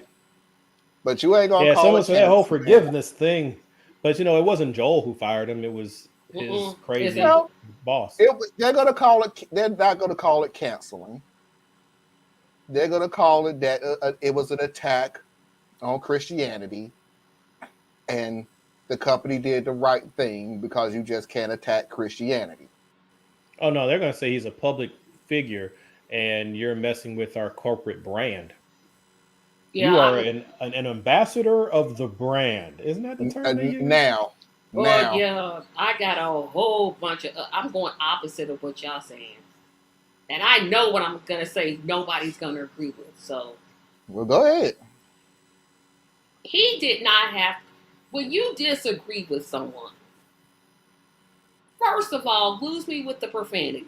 This is just how I feel about it. If I do something stupid, yes, Marlon, I said it, and you guys are like, Tracy, really? Profanity, Tracy. Wait a minute. Let me tell you what. Let me tell you why I have a problem. Wait a minute. You're a piece of crap. But you're not letting me finish. No, you're not letting me finish, though, Marlon. What I'm saying is, when you have a disagreement with someone that's a public figure like Joel Osteen is, what did he accomplish by calling him a piece of poop? Really? Even if you think, I don't think anybody here doesn't think what Joel Osteen has done is crap or not crap. If you think he's a piece of crap, I want to know what he got from taping that. I mean, it's like he did it in such a. And I get what you're saying too, Mickey, but I'm like, it's better ways to address him. He could have said, no, I don't appreciate, like Mickey's pointing out, that when the floods came, you didn't open up your church. You were wrong for that. And left it there. You cannot. Yes, Mickey, thank you. You cannot. He doesn't accomplish his goal. We all may think he's a piece of crap. However, when you confront someone, you don't do it on a public stage. I don't care if it's Trump, Bush, Gore, Clinton, Obama, somebody I like, whether somebody I don't like. If I'm approaching some preacher, and I'm saying some preacher because that's what Osteen calls himself, I'm not going to tape it publicly. That's just how I operate. I don't believe in making obstacles to people. And I think he could have achieved the same thing, one, without taping it. And I still don't know what he achieved by I don't, like, if he just said, you know what? I know, Mickey, you were being sarcastic, but you were still right. But I don't see what he accomplished by doing what he did. Now, should he have gotten fired? Probably not. But I can't see what he was. Yes, he wants to say Joel Osteen is a piece of crap. Well, okay, you got to tape yourself telling him that? Yeah. You could just tell him that without taping? I don't Why get not? the point of taping. What makes Joel understand. so special? I'm We not criticize these people all the time. We criticize Biden, Obama, you name it. Everybody catch this work. You a public official. You a public person. That's what you do. What makes him so special That they couldn't do it on tape? No. What's what makes him so special? So we can have a church that's sitting there going, "Let's go, Brandon." They videotape that and put it on social media. That's wrong too. That shouldn't even. If I hear somebody, now I'm not pastor of nothing. I don't want nobody to get what I'm saying. If I heard some congregation member mind to my some, let's go, Brandon. Security, get that fool out of here because I ain't got time to be listening to that stuff. See, Joe lives in a world just like every other multi-millionaire like him, where all he hears is how good he is. And yes, sir, no, I sir. I didn't say that the man shouldn't say he was a piece of crap. I'm glad it was recorded because, there's a lot of people who wish they could say something like that. And that man just gave them the opportunity to feel like they said it too. This is a pimping pastor. I don't care what nobody say about that man. He ain't real. And he is fleecing his people. So you know what? He can catch that work. I don't care.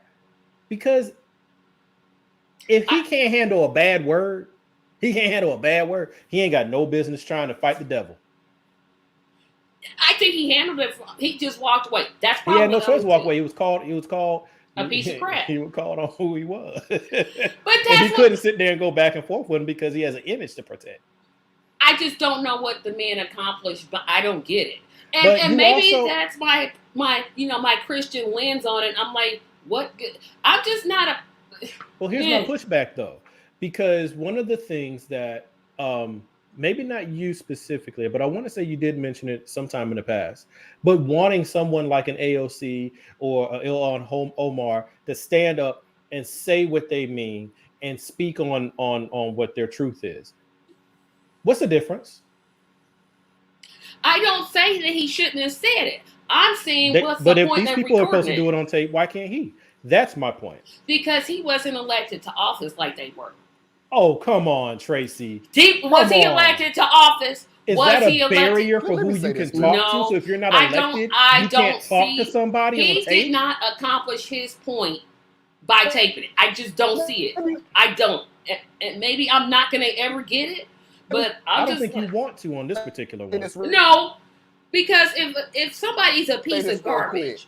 I'll answer your question, Tracy. I'll answer your question. And then we lost him. So his point couldn't have been that great. You don't make a point against me. I'm just saying. We have to be don't consistent. get it. That's my thing. I just said he could have said the same thing in private and not recorded it. I missed about half of what happened because my computer went down. But let me we answer hadn't your really question, said anything. Tracy. We were holding on for you. Oh, okay. Let me tell you what it accomplished. It was great entertainment for me because that's what that was. It was what everybody who had to deal with this sacrilege of a man who's in wolf clothing, who's using the corrugation, who talks bad about every politician that he can get his hands on. I was highly entertained by it. This is a man who supports a political movement. And I was highly entertained by it. That's what it was. It was entertainment. And I was highly entertained by it. We got to stop wanting to be friendly to our enemies, man. That's why we can't win nothing. That right there. We want to be friendly to our enemies.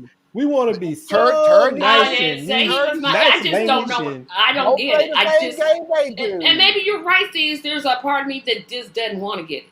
That could very well be true. And I'm not going to not admit it, but I'm like. But I'm just saying. I just don't.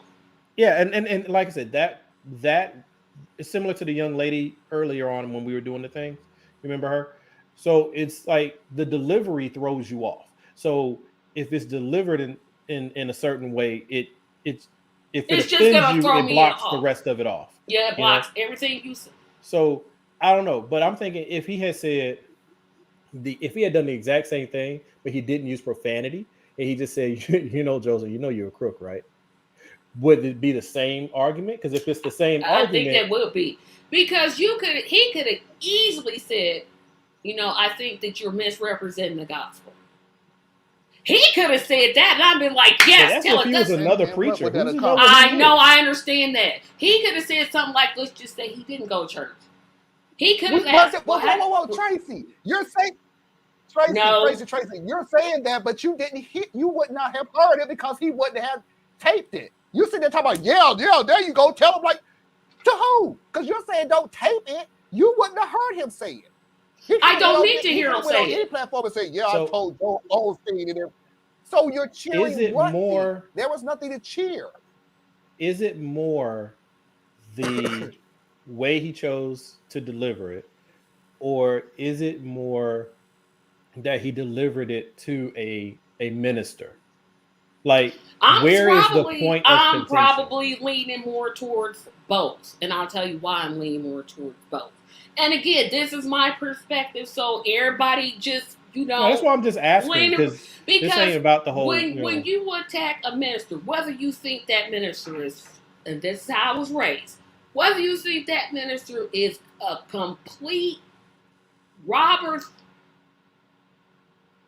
awful person, if they're preaching the basics of Christianity, he was born, he was crucified, buried, and resurrected. Mm-hmm. Just let them. That's how I was raised. So then how do you deal with false prophets, people who are intentionally abusing the faith, and the people who look to him, when your stance is just because they call themselves a minister, touch not the Lord's anointed?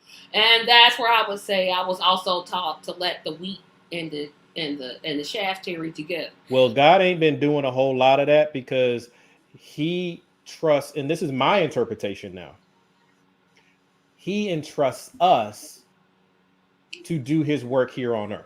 That part is true. So if we are to do that, why do we keep, and this is big we, right?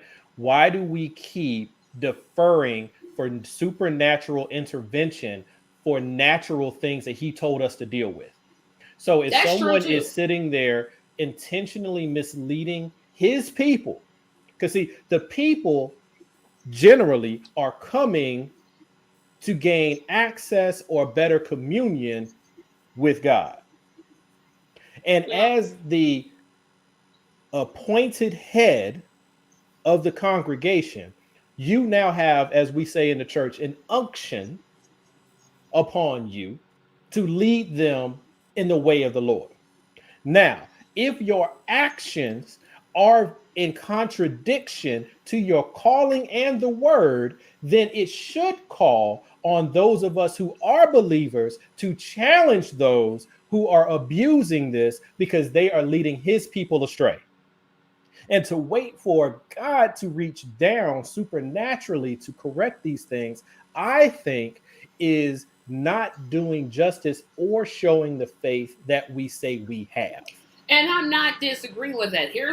So Joel can get this word. But here's what I'm saying. If you want to confront someone that calls themselves a preacher, my thing is, and I understand what you guys are saying, you got entertainment out of it. But for me, it doesn't, unless it causes him to think, like, oh, well, maybe He shrugged that off. He shrugged it off. Yeah, he shrugged it off because of the way that the man presented. If he No, he shrugged it off, period. Well, if he had just, Broke if he joker had, gonna tell me I ain't. off camera, had said, it's hard for people to come to Christ when you out here pimping like this. And Joel would have walked away. No, he could have walked away. But I don't see, and again, this is my filter. I'm putting up a filter because I'm like, I don't get it. I don't get what it accomplished. No, I feel you, and I sincerely, and I am not just using words because I don't like to blow smoke. I sincerely am not coming for you, Tracy. What I'm coming at is just the overwhelming. It's the reason why I still practice the faith but don't go to the church, right? Because I can't handle a philosophy or approach that says just let it all happen. Because on the other side of just letting it all happen are real people who are desperate. Because more often than not, especially if you're in your teens and adult years, what brings you closer is some form of trial or tribulation that you're suffering or dealing with, and you're seeking a pathway. And that is perfect for a charlatan to take advantage of you. So that's where my thing is. So like it's, and we went way afield. Yeah, I'm because just it was like, really I'll about some admit dude, I have a I agree with what people are saying, but I just don't think Exactly, anybody's. Susan. I'm stating my point very poorly because I just, like I said, it's how you. It's different Let me for ask you me this when it question. comes to preachers. It just is. Let me ask you this.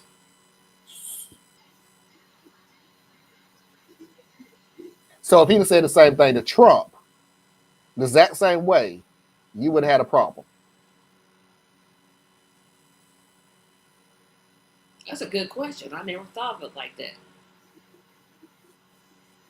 I'm gonna probably get the hypocritical answer and say no, I wouldn't have had a problem with it. However, it doesn't touch against your faith. It doesn't touch again. I said, Marlon, that I had a bias. But see, I that's went in saying, and see, hey, I got this bias. And that, in a nutshell, is one of the reasons why I speak the way that I do, because I don't ever want to come across as though I don't empathize or sympathize with where you're coming from, Tracy, because I understand it.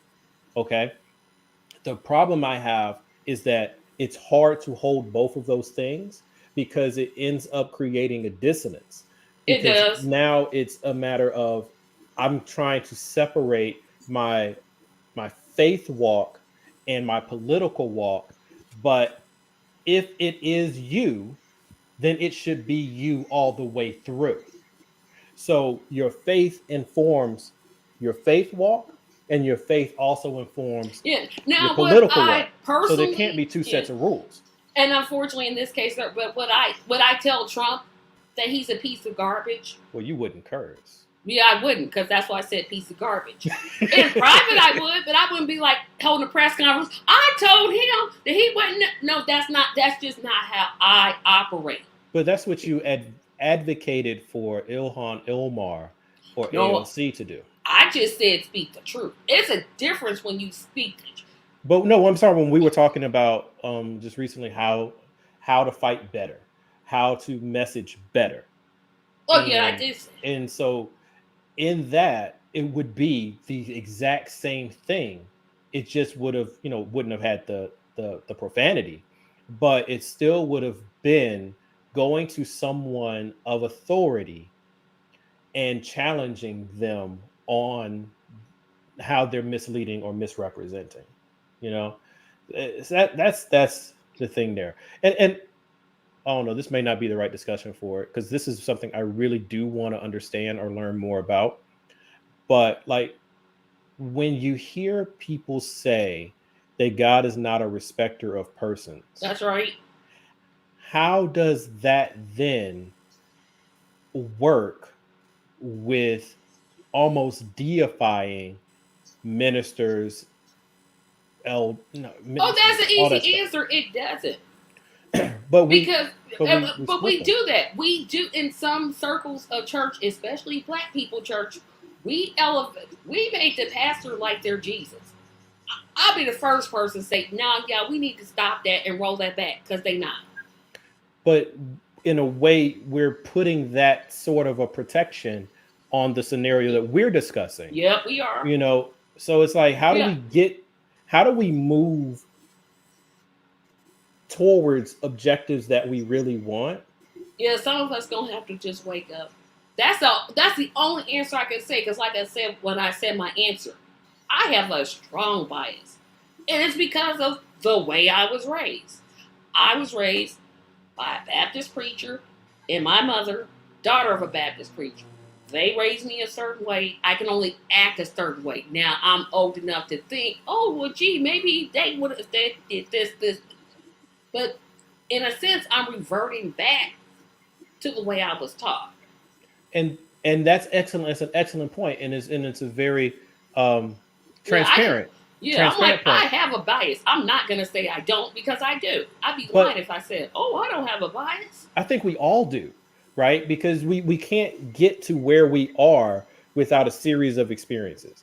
And like, the way that I talk when I'm in that particular mode with religion, I hope you can tell that I share many of your same beliefs.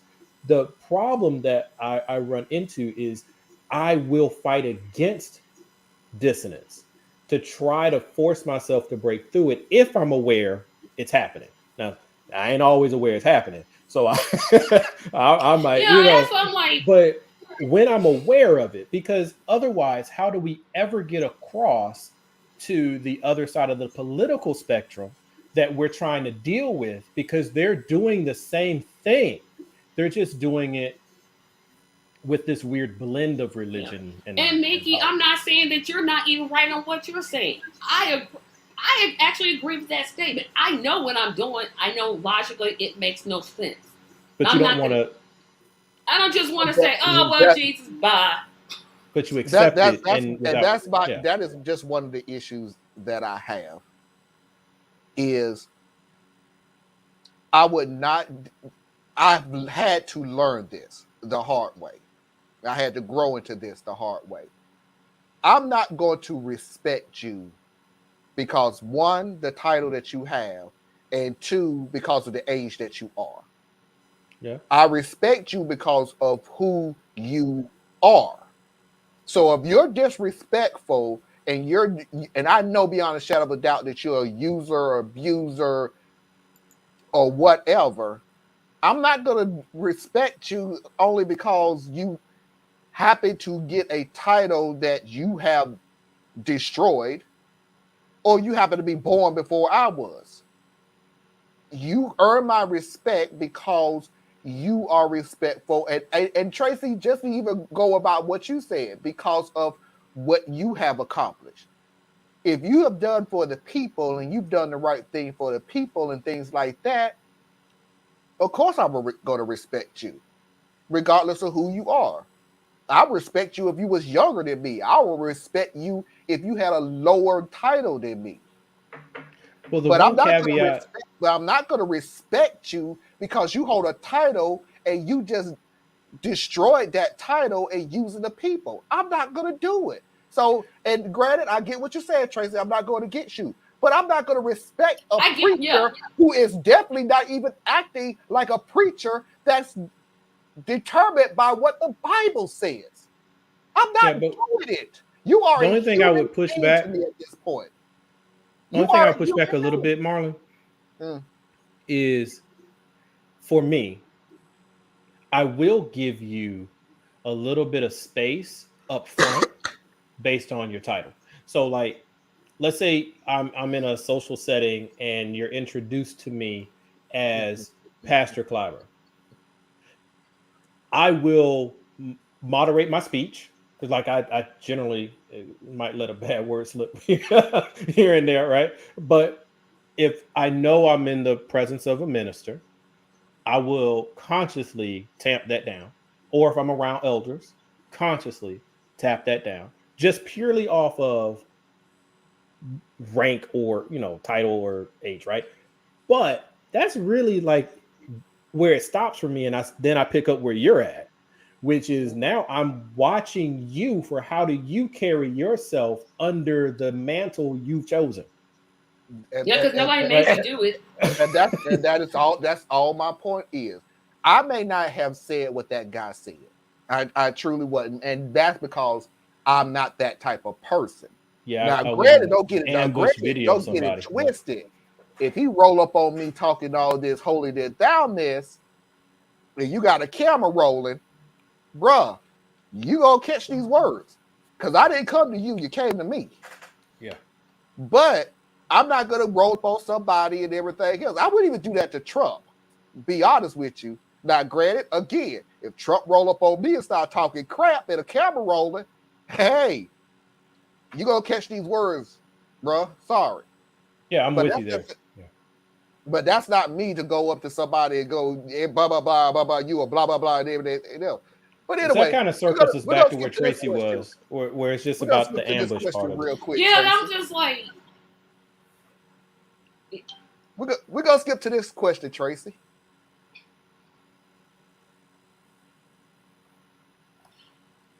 yes and no, Mickey. And I'll tell you why it's yes. I will tell you why it's yes. I do respect him on some level because what he did during the Civil Rights Act was tremendous. He was active. You told me he don't get no credit for that. Wait a minute. I can't say nothing negative about that man. He's a Democrat. But no, you can't go. But no, you cannot go back and say that. You literally said he should not get any credit for what he did during the Civil Rights Movement. I was foolish back in those days. I've grown as a person. And I don't understand why y'all won't let me grow and answer this question. You're right, Tracy. That Mickey is asking of me.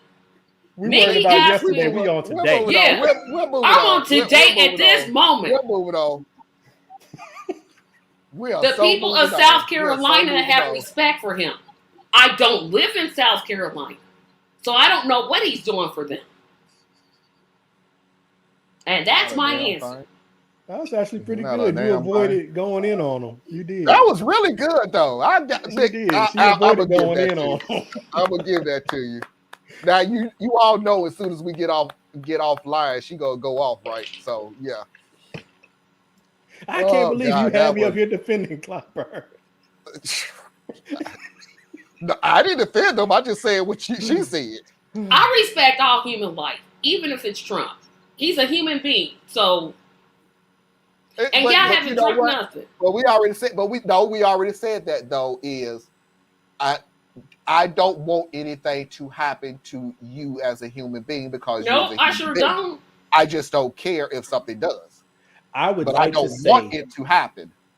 I would like to say to the wonderful people who share this beautiful screen. You know it's gonna be some BS when you get a voice like that. So get ready. I do not quite share the sentiments of my cohorts when it comes to one Donald J. Trump and those who are like him.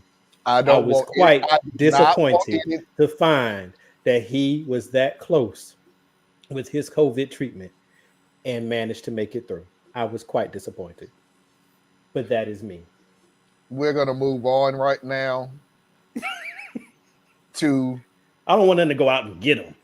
I'm just saying once you got him. I'm just saying, I don't want anything to happen to him. I just not... Nobody wishes he would get hit by a car.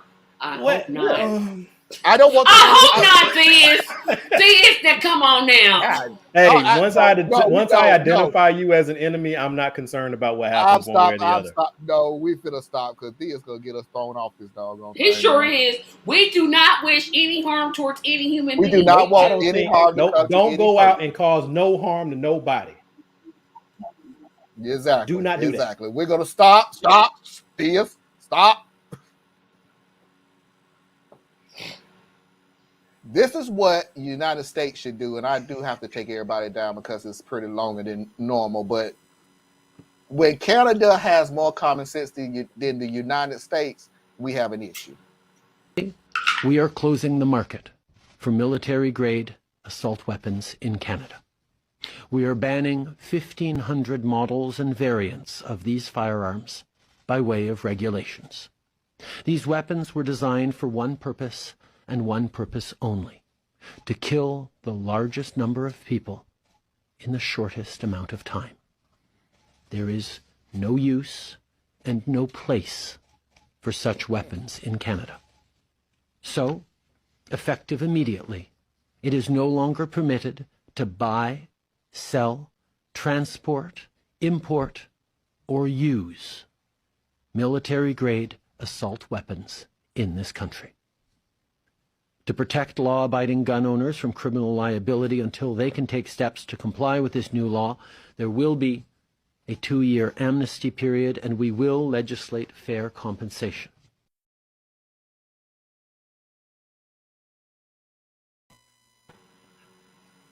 When Canada has more common sense than the United States is in a heap of trouble.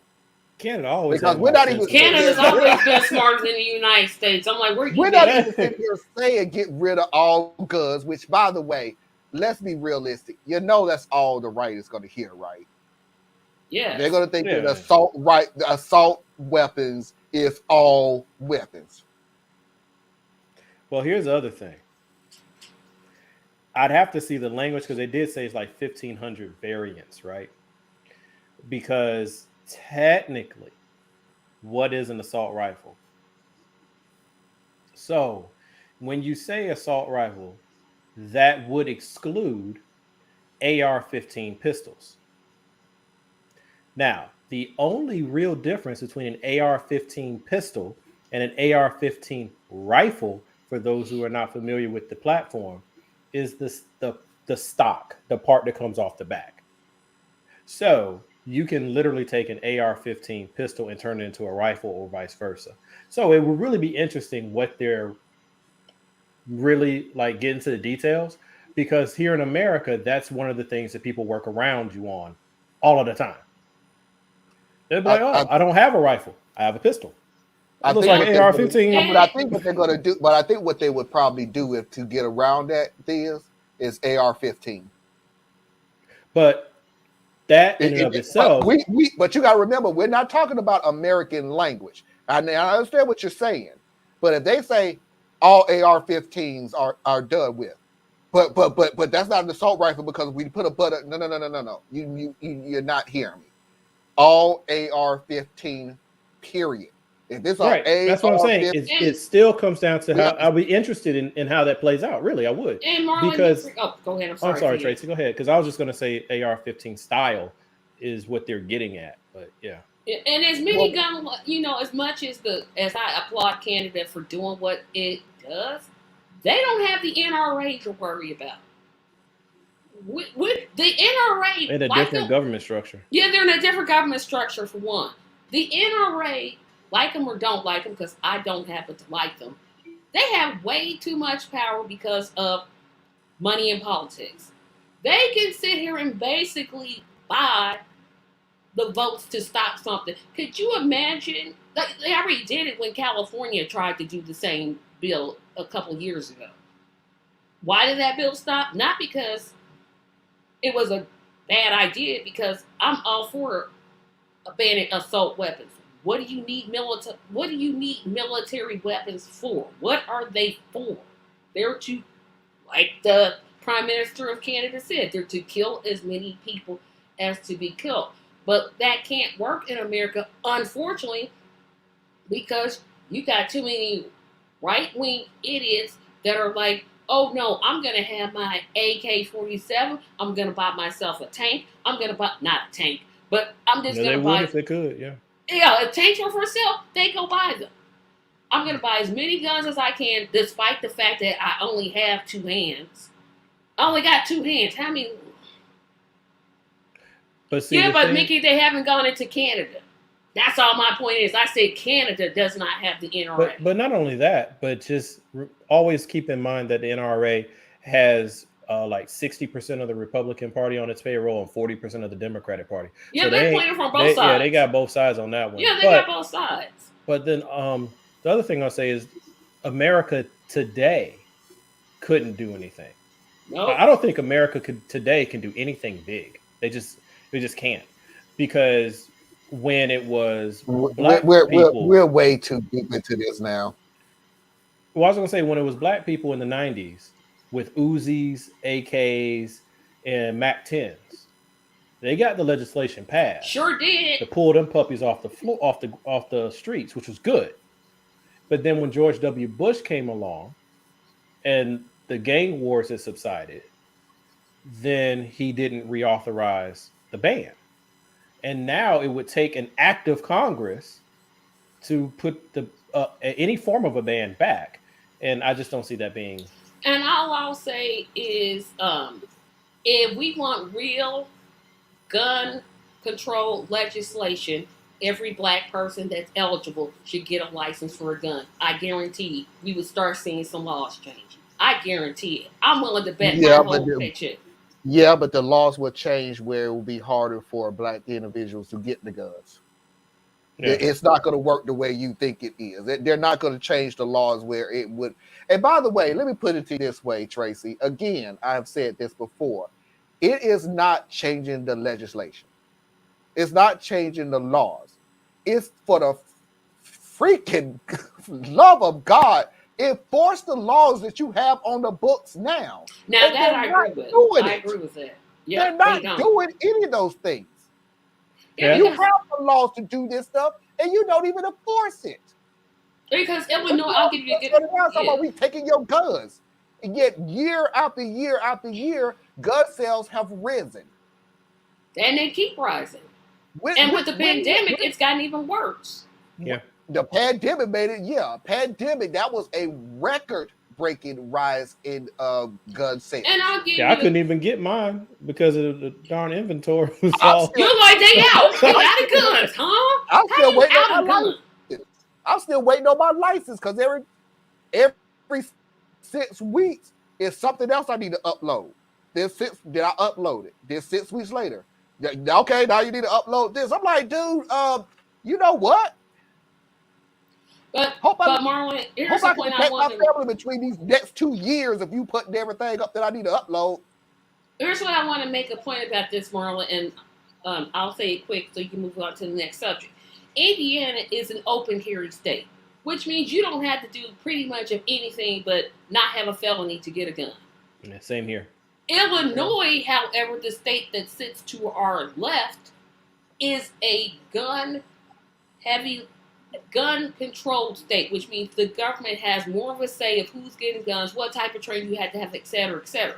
What's happening now is you have people from Illinois who don't have sense, and they coming right over here to Indiana and buying their guns and turning them right around because why? There's no national registry of gun owners. I think that's something we could absolutely positively do. But see, there's like 60+% support for much of what you're touching on, Tracy.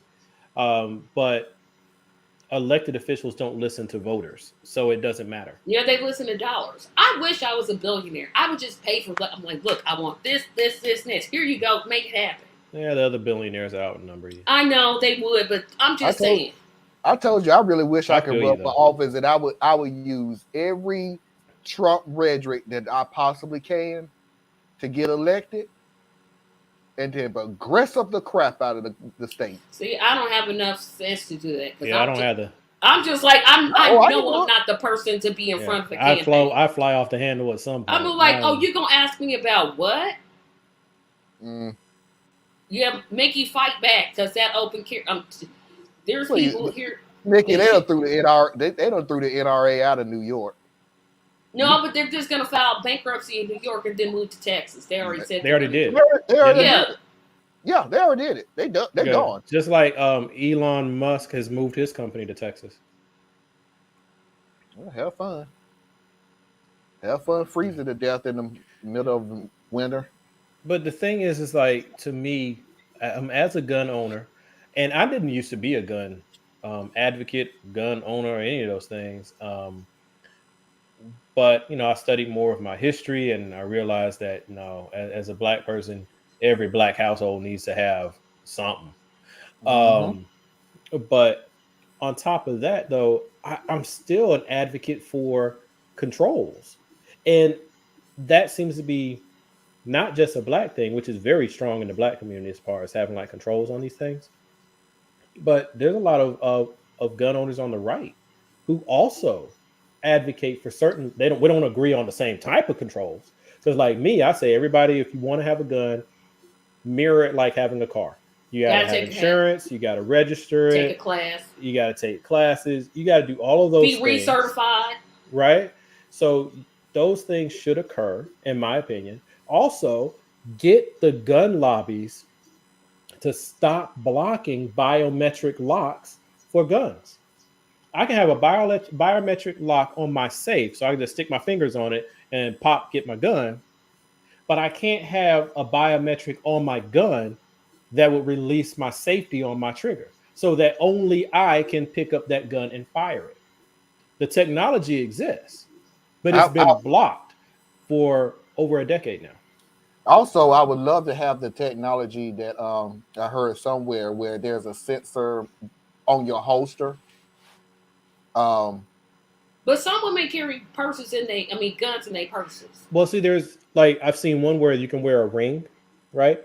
And the ring communicates with the gun.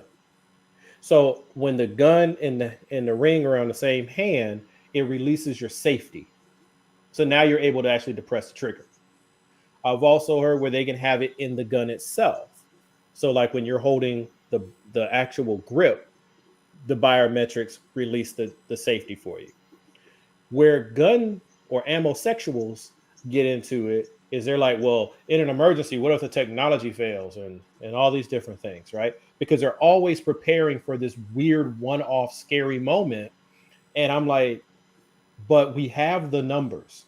Even though you've tried to block them, even though you won't let the CDC do any studies on them, we do have the numbers that show that more people are killed by suicide, or you're more likely to shoot a loved one than you are to shoot an intruder, because you can go your whole life Or and look never at have someone break in your home. or look at all the gun injuries because a child got a hold of a gun. Because the parent didn't have enough sense to separate the bullets from the gun. Exactly. Totally preventable. Totally preventable. they have technology out there. I doubt it will ever pass. The holsters will be given to all law enforcement, or at the very least, all law enforcement that's getting funded by the United States in some kind of way of capacity. As soon as the gun is pulled out of the holster, it alerts that department's police department to start rolling out police to that area. So that way, we would know that, hey, you pulled your gun for a reason. Apparently, you are in an emergency. So we're sending people out there to find out what the emergency is. See, the only thing is, Here, I don't want any of the controls on the police. Not that way, because they manipulate. I absolutely do. Because here's the issue with why they're going to always turn it down. Because what did I literally start off by saying? It is the government. So anytime that gun is pulled, and we got to realize that we're talking about the United States government. Yes. Anytime that gun is pulled and they sit there and say, yes, and it's going to alert the police department to roll out police to your area. Yeah, you're also the government, the federal government, is also going to have a record of a gun being pulled by a policeman. I feel you, but what I'm getting at Except is for if the I was federal government has no control over state and local. We have too I many. didn't say too that. many. I said they're going to have a record. They're going to lie and say that they don't. They will. No. But hear me out. When I was saying I don't want the controls on them, I don't mean I don't want controls on the police, because personally I'm Like you need to disband them and rebuild the whole structure. But what I'm getting at is similar to the camera thing that they do. They turn them off. They find ways to manipulate that. They either turn them off or they block them. They already had an answer to that too. If they find any manipulation, because that don't help me. I'm already dead. Yeah. No, any manipulation. remember this. You just turned off federal equipment that was given to you. In other words, you tampered with federal equipment. That is against the law. No. You will be yes, it is. You will be fined by tampering with any federal equipment whatsoever. But I'm dead. Yeah, you I'm see what I'm have to agree saying? with this The on this video's one. gone. So yeah, you turn it off and you might get reprimanded or fired. Maybe get fired because it's hard to get fired for killing a person. It's hard to get fired for killing somebody, right? So all I know is you turned off your camera, and that is against policy and that's against the law. So we're going to have to deal with you on that.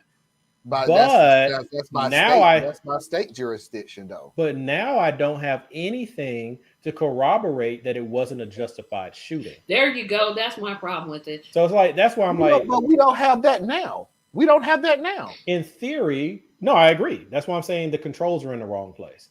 Like I don't think, like for me, the cameras, the body cam, that's the word, body cam. The body cam, that should be rolling the whole time that they're on shift. Yep, and not be like that. They can turn it on, then turn it off, then turn it on. Then every bit of it should go back to their department, right? Because you can't record, you got to record all this stuff. But then the only people who have access to it would be the custodian of the records and like whatever the oversight body is that gets involved. The police officer should have zero access to it. The captain should have zero access to it. You want it, you got to sign into the custodian to go look at it. And then right now, we don't even have want. that. Yep. And now, and that's my. Oh, go ahead, Marlon. Go ahead. I'm sorry. I was going to say. Literally, all I was going to say was I find it kind of funny that you're able to turn it off. I do too. That's the way they made the cameras because it's to give the public. Let me tell you why. Privacy.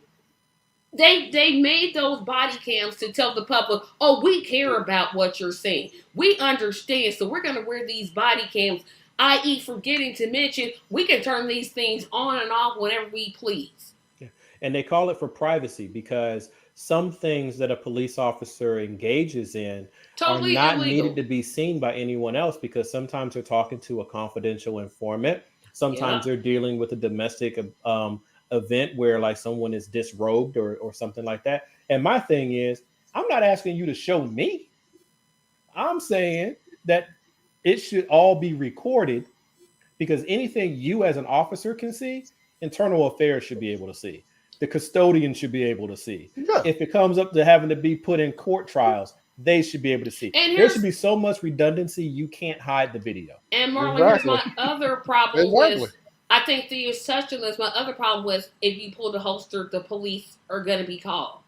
So all he's got to do is say, "My life is in danger." I felt it. I was scared. He pulled a weapon. Now, never mind the weapon wasn't anything but a can of Skittles. I mean, some Skittles and some Arizona tea. Let's forget that. But I was scared. My life was in danger, so I pulled the gun.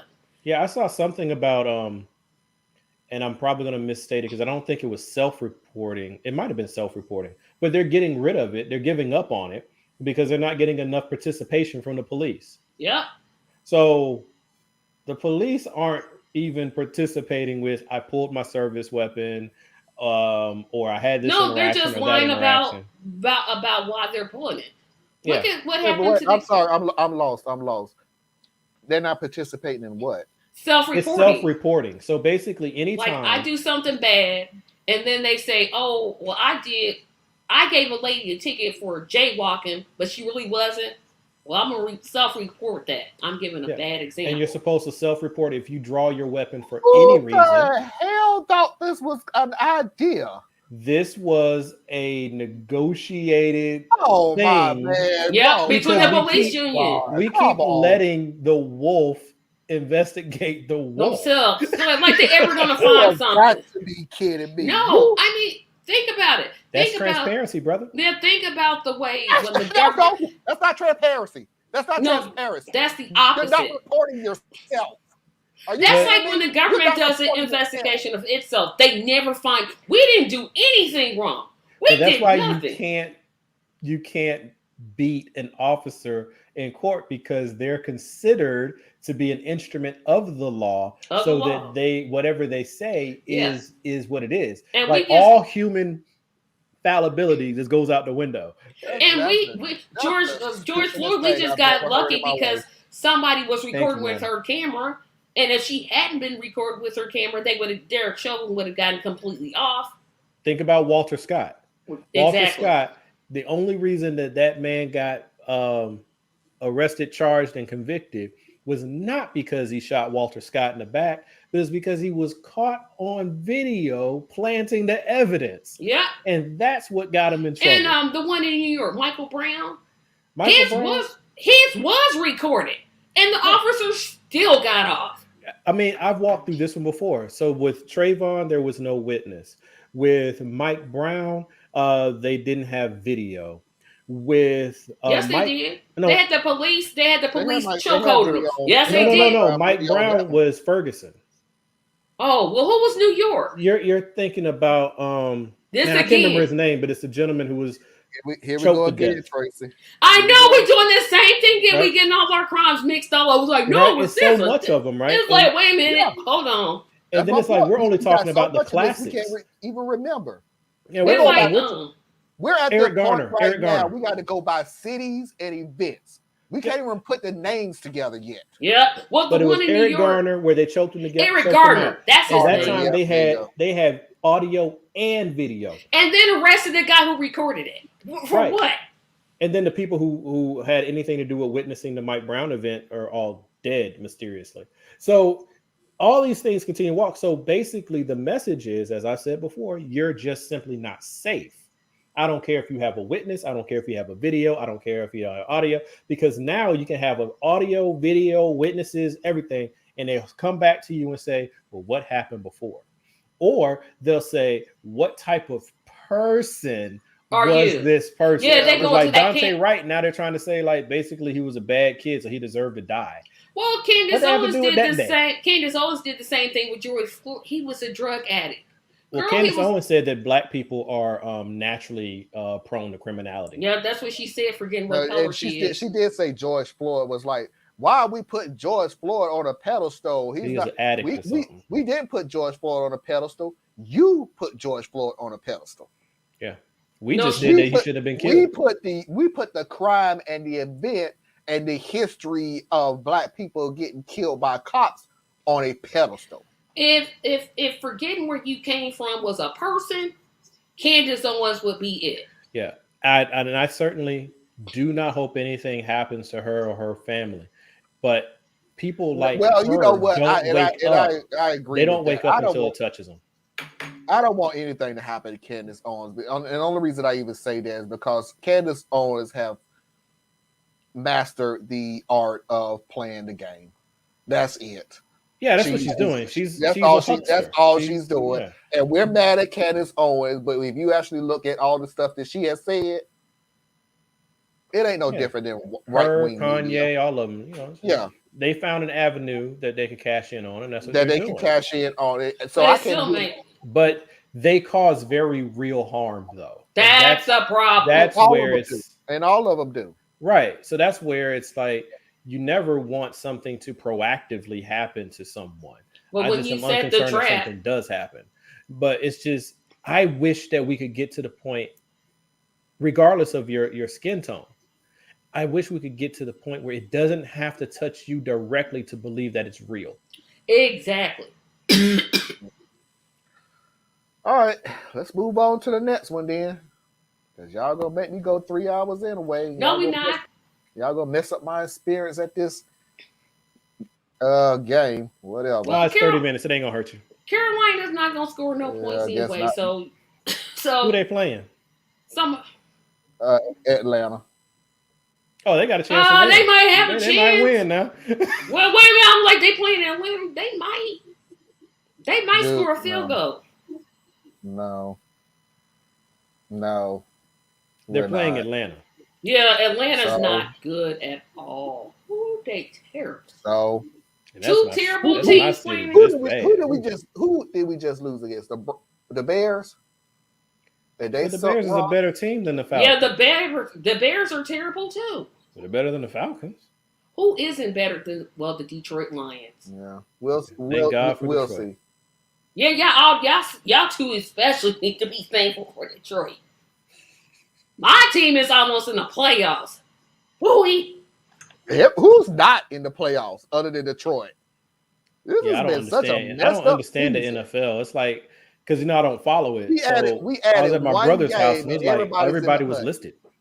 No, there's gonna be some teams left They out. added one game to the season, and everybody got a chance. Yeah, because I looked at one of them and it was like, and I'm misremembering because it was foreign to me. I haven't watched football in so long that I don't even understand all the rules anymore. But I was looking at it, I was like, everybody's up there, right? You gotta try No, to figure out everybody's who's not up there. They said Everybody, trust Atlanta me, is still not had up there. an outside chance. If you got 5 wins this season, they say you still in the hunt. There's 5 some wins. teams with 5 wins, they out of it. The Colts are out of it. Who? They might as well just. I just named one. I guarantee you, if I pull it up, the Colts will still be in the hunt. There's no Well, way. that depends on how tomorrow's game goes. They even give it. Oh no, they're on bye this week. The only reason they even giving us a shot is because we're 2-0 in the division.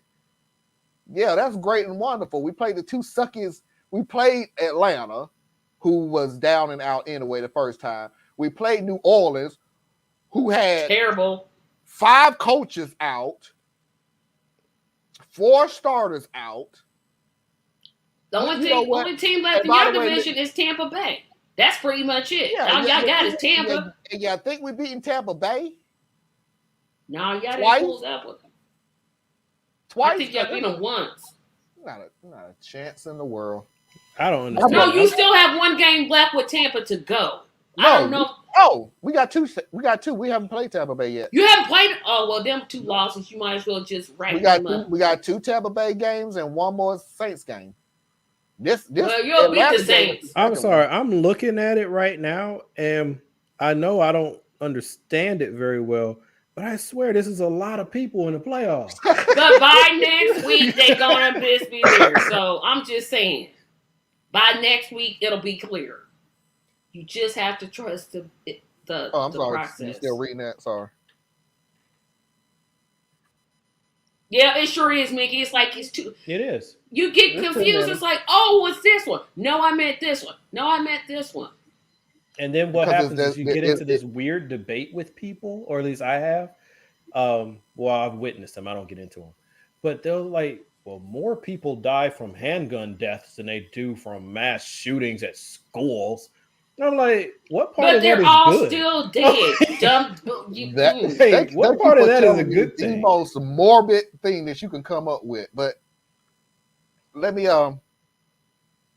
play this video real quick because it goes into the category of how we actually beat the Saints the first time. Living happily with her grandma and grandpa, they kicked us out for not getting the COVID vaccine. So let me get this straight.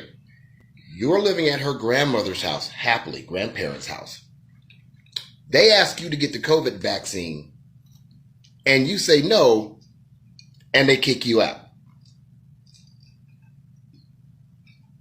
Welcome to adulthood. You made a decision based on your political preference. You choose to stand against COVID and not going to get the vaccine. Fantastic. Then you're adult enough to deal with the consequences of your choice, which is being homeless. You had a roof over your head, bro. All you had to do was get a damn vaccine. Her grandparents are not going to get sick because you all want to listen to Donald John Trump. Good luck out there, homie.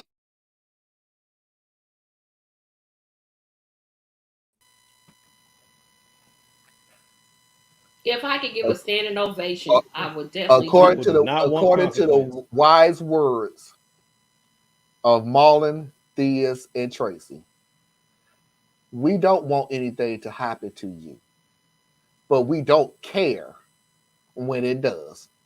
I mean, self-inflicted injury is not You just a true make it. injury. I'm like, Dude, you talking about something 100%, not 100% preventable, but it puts you It's in better a than better. not having it. Absolutely. It's better than not having it. Even better, it was 100% preventable to stop freeloading at your grandparents' house. Yeah, you could have just got yourself an apartment. But now you're going to put a population at risk that cannot afford to get sick. Well, that so was my point. What the presenting guy it. was saying was, we're talking about your grandparents. They're not going to put their lives on the line for you. I'm taking even more simple than that. I'm like, you we'll had get two a job. choices. You have two choices. You can have your own place, or you can stay here. And you decided to have your own place. Like, we could take all the rest of it and take it completely out. That was his choice. And he's staying at his girlfriend's grandmother's house? He's a homosexual. Boy, he can miss me with all that. He can be. First of all, even at the shelters, I think they're asking people to get the vaccine. So he's not going to have too much. Oh, he can't get in the shelter no way by himself. He's a dude. But it's just a simple thing. I mean, I understand. I do. That people don't want to get the vaccine for whatever their personal reason is. But then you take what comes with it. And it's just that simple. We don't need to have any extra debate on you or nothing like that. You made a decision.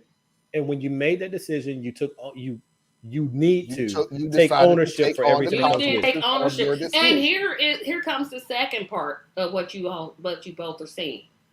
If the government decides to give the vaccines that we're just letting go to waste to other countries, you better not complain about it. I better not hear I'm going to do like my mother. I bet not. But you said it was for us to live. And you don't even want to take it, so now you're going to get mad at me when I give it away? You already know what it's going to be. Joe Biden is out to kill conservatives. That's what but you won't take it. That's what they'll say. Well, will you take the vaccine? You're dying anyway. Yeah, I mean, they're talking about like the morbidity rate is what, twice in Trump areas than others? Yep. Twice? And you would think the Republicans would be saying, ooh, let me make sure we get the vaccine so that my voters can live to it. Can't get the toothpaste back in the tube now. Wait a minute. They're not even thinking. But that's why gerrymandering and voter restriction comes in to help. They hope anyway to. Yeah, they really hope because they can just draw the maps any way they feel like it. Because that's why even though the Supreme Court has said it's okay to gerrymander based on politics but not race, which is too easy to get around. Yeah, Texas was so bad that the AG is now dealing with it. Georgia needs to be looked at. Ohio definitely needs to be looked at because in all three of those states, they've just written people completely out. Yeah. Oh, you didn't vote in the last 15 years. What you doing now? We're gonna throw you out. But, I mean, I'm talking about how they rewrote the districts. Who was it? What state was it that they threw out all the the black Democrats? Texas and Ohio. Texas and Ohio. Okay. Yeah, and there was both of them. And Texas only had, Texas had 3 black congressional districts. Yeah, they got 3. Now they got 1. The Asian community, they didn't get any. I'm like, huh? What? But little boy living at his girlfriend's grandmother's house. First of all, boy, what's wrong with you? You need some self-respect anyway. And then you're gonna live in my house, probably rent-free, and you're not gonna get the vaccine. See, there's the door. What you need to do is walk out of it. And that's what Grandma did. And that's exactly what they should have did. Baby, I love you, but you gotta go. And he's not even the grandchild. He's the boyfriend. Oh, bye. See, and I say, girl, I'm kicking you out too for being dumb enough to bring this foolishness in my house. She was. I mean, that was her on his lap. I'm doing the math. At his age, Grandma and Grandpa old. Yeah, they go. You know they gotta be in their 80s or 90s. You know. Why would you think that why would you think the grandparents is gonna put their lives on the line for you, and you stand under their roof? And you're not even a relative. I'm like, you ain't even take enough ownership and to you're not, marry like her. You're not even a relative. You're not related. You aren't even related to us. Yeah. I don't want to do a boy bye, but boy bye. Yeah, boy just bye. I'll do it. Just vibe with that. I don't like selfish people. I really don't. Yeah, because he's being real selfish. Yeah. Yep, and look at it. I think Mickey was saying we throw away 15 million dosages of the vaccine. Give it to some country, let them have it. Because we're not taking it. Just but we don't want to do that though. We don't want to share. We give because you know what they say. Well, we give out more than any other nation, and it's true. If you count the numbers, they say America gives out more. But I saw it was on. It may have been CNN. I don't know, but they had like the little graphic up, and it showed amount promised versus the amount given, and it was huge disparity. Like we committed to like whatever number, and we've given out 8%.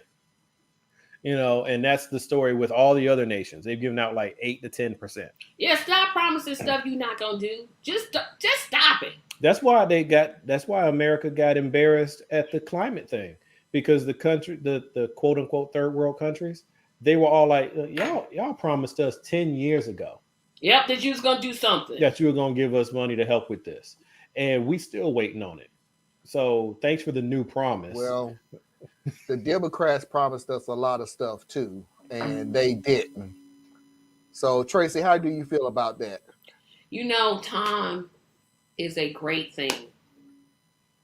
And with time comes patience. And with patience comes endurance. And I'll just leave it there. Welcome to the Tracy filibuster, folks. There you go. That was good. Like she wrote that down somewhere. She was ready for you. All right. Don't throw stuff at me. All right, so everybody, just make sure you follow Tracy's advice. Vote blue no matter who. And Obama 2024. He's ineligible to run for president. Now, he could be Supreme Court justice. He could run for governor. He could run for Senate. No, he couldn't, because he's already been. Well, he could be Speaker of the House. Yep. He sure could. That is true. But would you really go from president to Speaker of the House? Trump might. Well, he's petty, so. I'm with Anna, but I'm just saying I agree with Anna, what she said. What happened? She said something about the $2,000. I'm like, I agree with her. I don't have $2,000. I still don't have $2,000. Nobody does. Man, y'all talking about like $1,400 again? Yeah, 14 and 600. Yeah. Oh Lord Jesus. There's your 2,000. Yep. That's what it is, imperialism. Yep. All the colonizing nations doing what they do. We're not colonizers, despite the fact that we took Hawaii, stole Alaska, told Still Guam. have colonies to this day. Still have colonies like Guam and Puerto Rico who don't have full rights. Explain that one to me. And Washington, D.C. is still not a state. Yeah. I mean, and then like Hawaii is like such an interesting thing, and Puerto Rico. Love you too.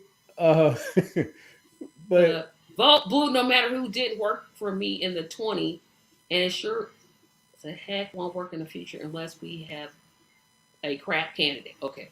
I just want to read what she was saying. Yeah, I mean that's a whole nother discussion and everything. Yeah. Yeah, we were just trying to get Tracy. Y'all trying to get me, and you're not going to get me. I'm telling you that now. I'm going to win this challenge. Well, I got one last video to show, and then I got to get the heck up off of y'all because I got an announcement at the end. Good or bad or indifference. I already made my decision. So I'm going to show this video, and I'm going to ask y'all, what did you see? Now, remember a while back, I showed you the video of the guy who did the magic trick, and come to find out that while everybody was concentrating on the magic trick, the color of his shirt changed. That's the whole gorilla dancing in the background thing. You missed the dancing gorilla concept. So I'm going to play this video, and I want y'all to tell me what it is that most people, and granted, I'm not going to lie to you, I had to watch it 2-3 times to figure out, wait a minute, am I seeing what I'm seeing? So y'all enjoy. This is the craziest sequence I've seen this year.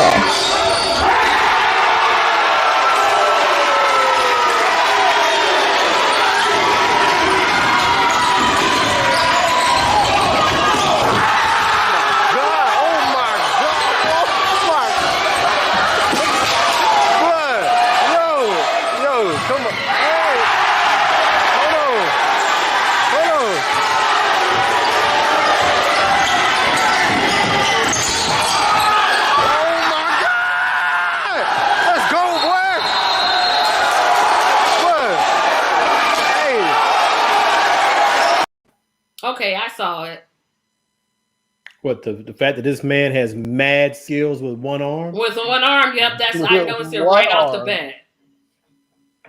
Yeah, that dude was The dope. first cut through was like, okay, good. When you can cut through 3 defenders, 3, and slam it. And you're able to do all of that manipulating with one arm. So you're not able to like use your opposite hand to spin it back. Nope. Nope. Yeah, that's skill. I don't even like basketball, and that even I know. I'm like that's. No, I'm not a basketball fan, but that was. And then both squads were just like trading off dunks like that too. Yeah, man, that would have been a good game to watch. Let's call it the way it is. That's awful defense. Now nobody. Yeah, that's terrible defense. Like nobody you shouldn't be be trading like, dunks. Yeah, you should like in that particular moment. Yeah, you would because you were so like you can't help but notice that this man just crossed up 2 people, broke another one's ankles, and then dunked with one arm. So, like, you're distracted. They come right on down and they dunk on the other side. But then he comes back. That's the bad defense part. Because by now you should have.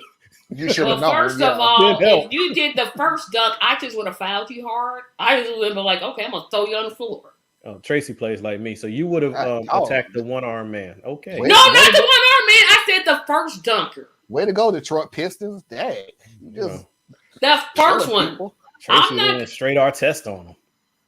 But hey, I live in the city where Artest went into the stands and fought somebody. Don't mess with us here in Indianapolis. Yeah, I was so bad at sports that my job on the team was to intimidate their best player. I fouled out of a game in 1 quarter. Oh, yeah, you were terrible. Yeah, you was awful, dude. My job was to put fear in you or hurt you. That's what I did. And see, the sport that I've always wanted to play, I know I can't physically play it. But if there was some way for me to play football, I would have done it in a heartbeat. That literally is my only regret is that I didn't stick to football. I wish I had never played. I wish I would have played. I've always wanted to play. Now, granted, I would be realistic to myself. I would have played all the way to going to college. I doubt I would have made it to the NFL. And quite honestly, if I would have made it to the NFL, that would have been in the 90s, where they definitely don't have the rules and regulations that they have now. Yeah. No, I'm not nowhere in the world I'm about to be brain dead by the time I retire. Yeah, I'm like, as much as I play the NFL, no. Exactly. As much as I enjoy being a female, I never would trade being a female. That's one thing I've always wanted to do was play football. And I never got a chance to do it. And was like, I missed out on all of this. I mean, I enjoyed football for the little bit of time that I played, but if I had a son, I wouldn't let him play. No, a lot of parents say that. And see, I'm the opposite. I'd be like, look at here, son, what you gonna do? You gonna be safe out there, but you gonna play. You better not come. Be safe he can be safe all he wants to. That don't mean the people that's hitting him is. Because one of the favorite things, I was a defensive player because I didn't have offensive skills. So blindsiding you, hitting you to make sure it hurt, that's what I did. You know what I'm saying? I was an outside linebacker. So it's just, I just don't feel like the trade-off is worth it. Like the entertainment of football is not worth children taking on that kind of physical punishment. It is a physical game. Because it's all relative. I mean, 2 kids who weigh 80 pounds hitting each other in 8th grade or whatever grade is in its own way the equivalent to 2 kids who weigh 180 pounds hitting each other, because it's still for your mass and speed, you're running into each other, right? So it's like, how much trauma are we risking on our young people just for the game?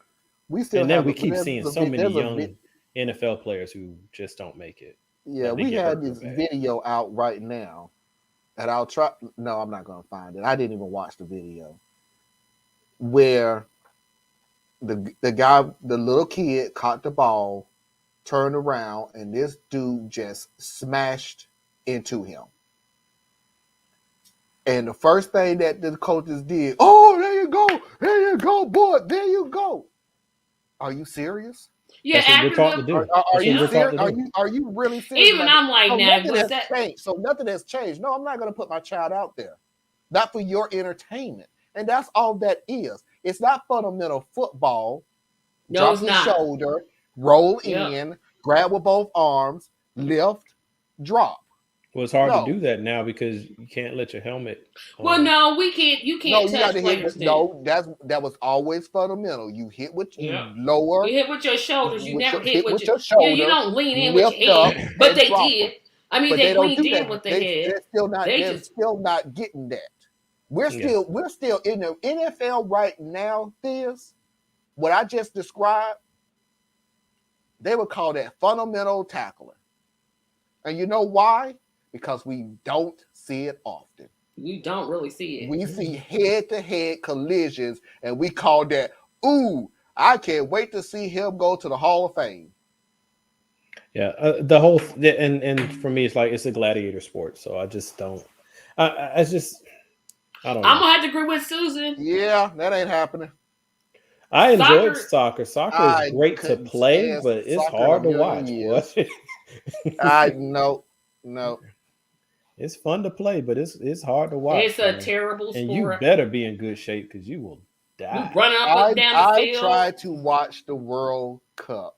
I didn't even make the Granted, attempt. it only happens once every 4 years. So, and the person I'm working with happens to be from Cuba. Some country where they play it and they don't have nothing else going on.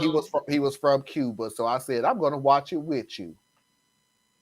I have never been that bored in my entire life. You've never watched golf. Yeah, golf is work. Golf, why do they whisper and the golfer is way down on the up like they can hear him? You in a booth. I hit my phone. I'm sitting here like, oh, Tracy, okay? Yep, hold on. You in a booth and you got to whisper? Them golfers is 250 feet away from you. They can't hear you. You got to set the mood. Like this.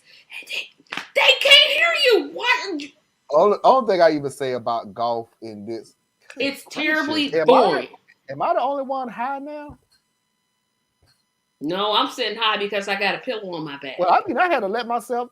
You know how they always do. You know how they always do it on that talk show where they always lower the seat for the host. I mean, for the guest, so the host seat will be higher. I didn't know they did that. Yeah, Oprah did it all the time. They always do it all the time. They used to make the guests sit lower than the host to make the host look more important. Oh, I guess so. That's stagecraft, I guess. Yeah. Yeah, it makes sense. So that's why I was like, let me lower my seat because it look like here's where I regularly sit. You don't look no taller. That's fine. I mean, it's not a huge difference. Yeah, it's not. I just sit really low I'm with because of the Tracy way my now, camera's set. But I'm sitting high because I got this sheet behind me folded up because my back is killing me. Oh, I'm sorry. I hope you feel better. No, it's not nobody's fault. It just is what it is. Hey Susan, what's going on with the glass? Have you finished cleaning that up? Yeah, it sounds like she's doing pretty good. I know she's still saying stuff, but I was just making sure that she ain't. With my last blood that's in my vein, I'm gonna say something. Yeah, I'm gonna say something, and then next thing you know, she's in the hospital, and it's y'all fault. Ain't my fault. And you said you had an announcement for us? Yeah, you sure did. Okay. So, it has been wonderful. And I am blessed to have Thea and Tracy on the show, Saturday Night Vibe and Radical Truth to Power from time to time. Next week will be my last week for the entire year. So I'm taking the last 2 weeks off. So I will be back. I will be after next week. I will be back the 8th of January. Oh, Why? this month is almost over. Wow. Yep. Why? Because one, for mental stability, to get my mind right. Two, because I did get new equipment. And there's a story behind that.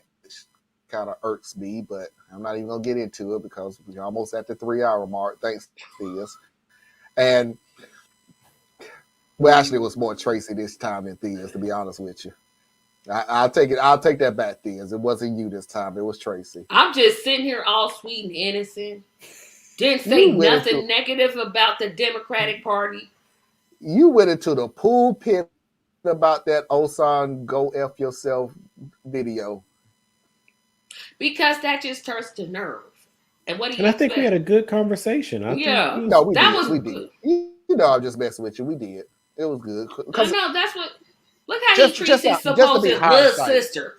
You know, there is absolutely nothing that we say on this show that other people are not thinking. That's let's just be realistic about it. There is nothing that we just happen to have a platform that allow us to say it. But it's not like nobody else is saying it. It's not like somebody would have looked at that video and go, "Oh, that was just really tasteless to do." Then there's other people that's probably clapping their hands, stumping their feet, and doing the moonwalk. We go a wide range of spectrum on this show, so it is what it is. But anyway, I'm taking the next 2 weeks after next week's show, and I'm going to do. an interesting freeze frame. Yeah, because he's like, ah!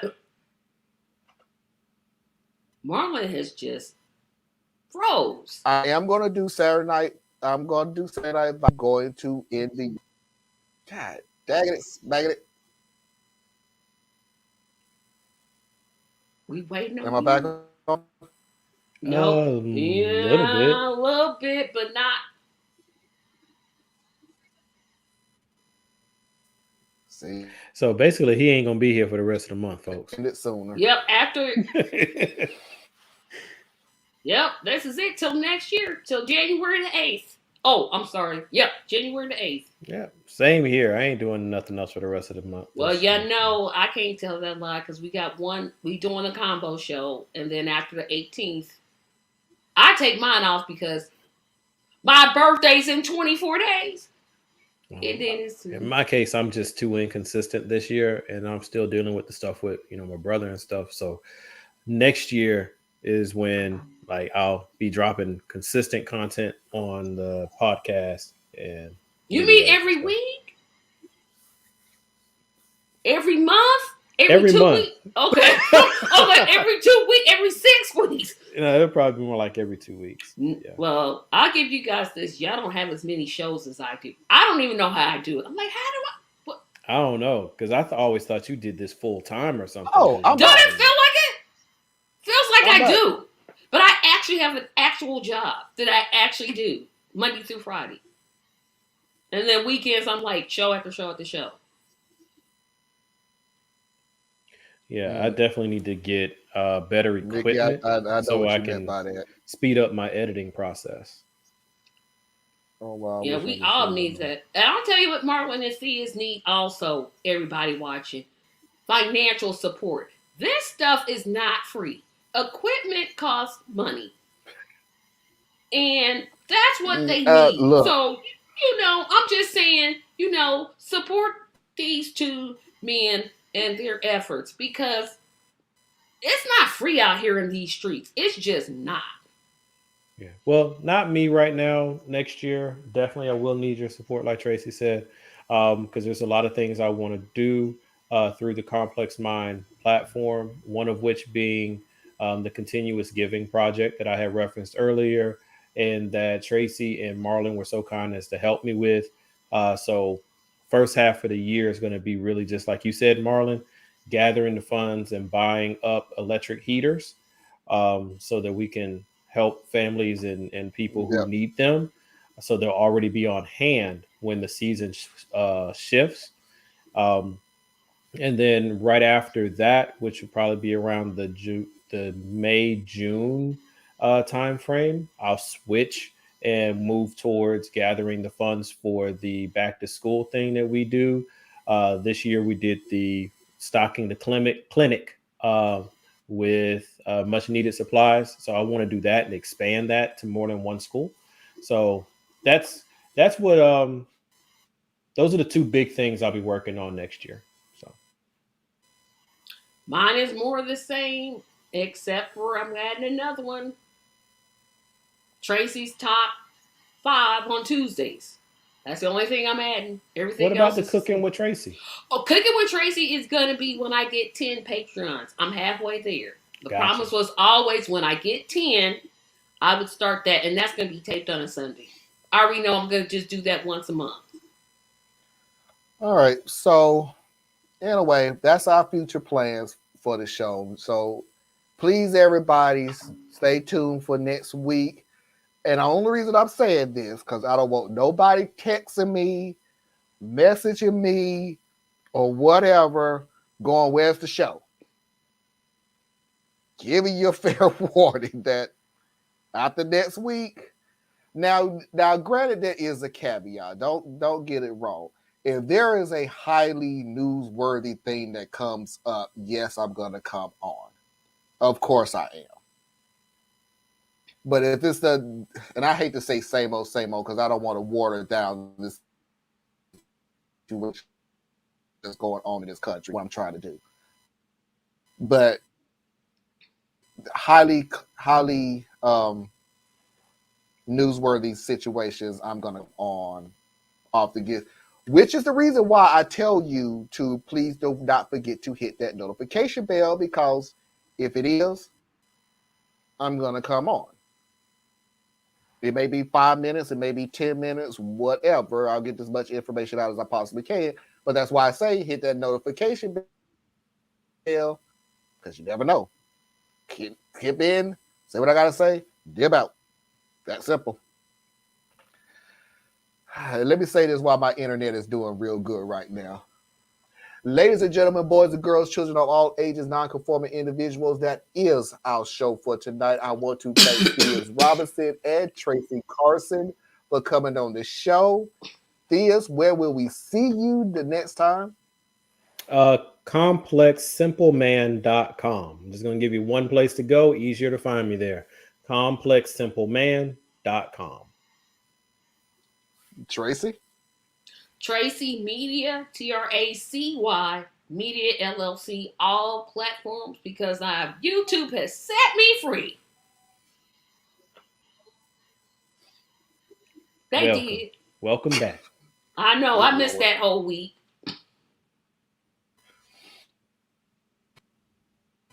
And Marlon's froze again. All right. I'm going to bring in a lot of books and everything. Going to miss you all. Have a safe time off. See y'all next year. Same to you. Same to all of you. Yes, everybody have a great New Year's and Christmas and all that stuff. Yep. And with that, we will see you when we see you. Peace.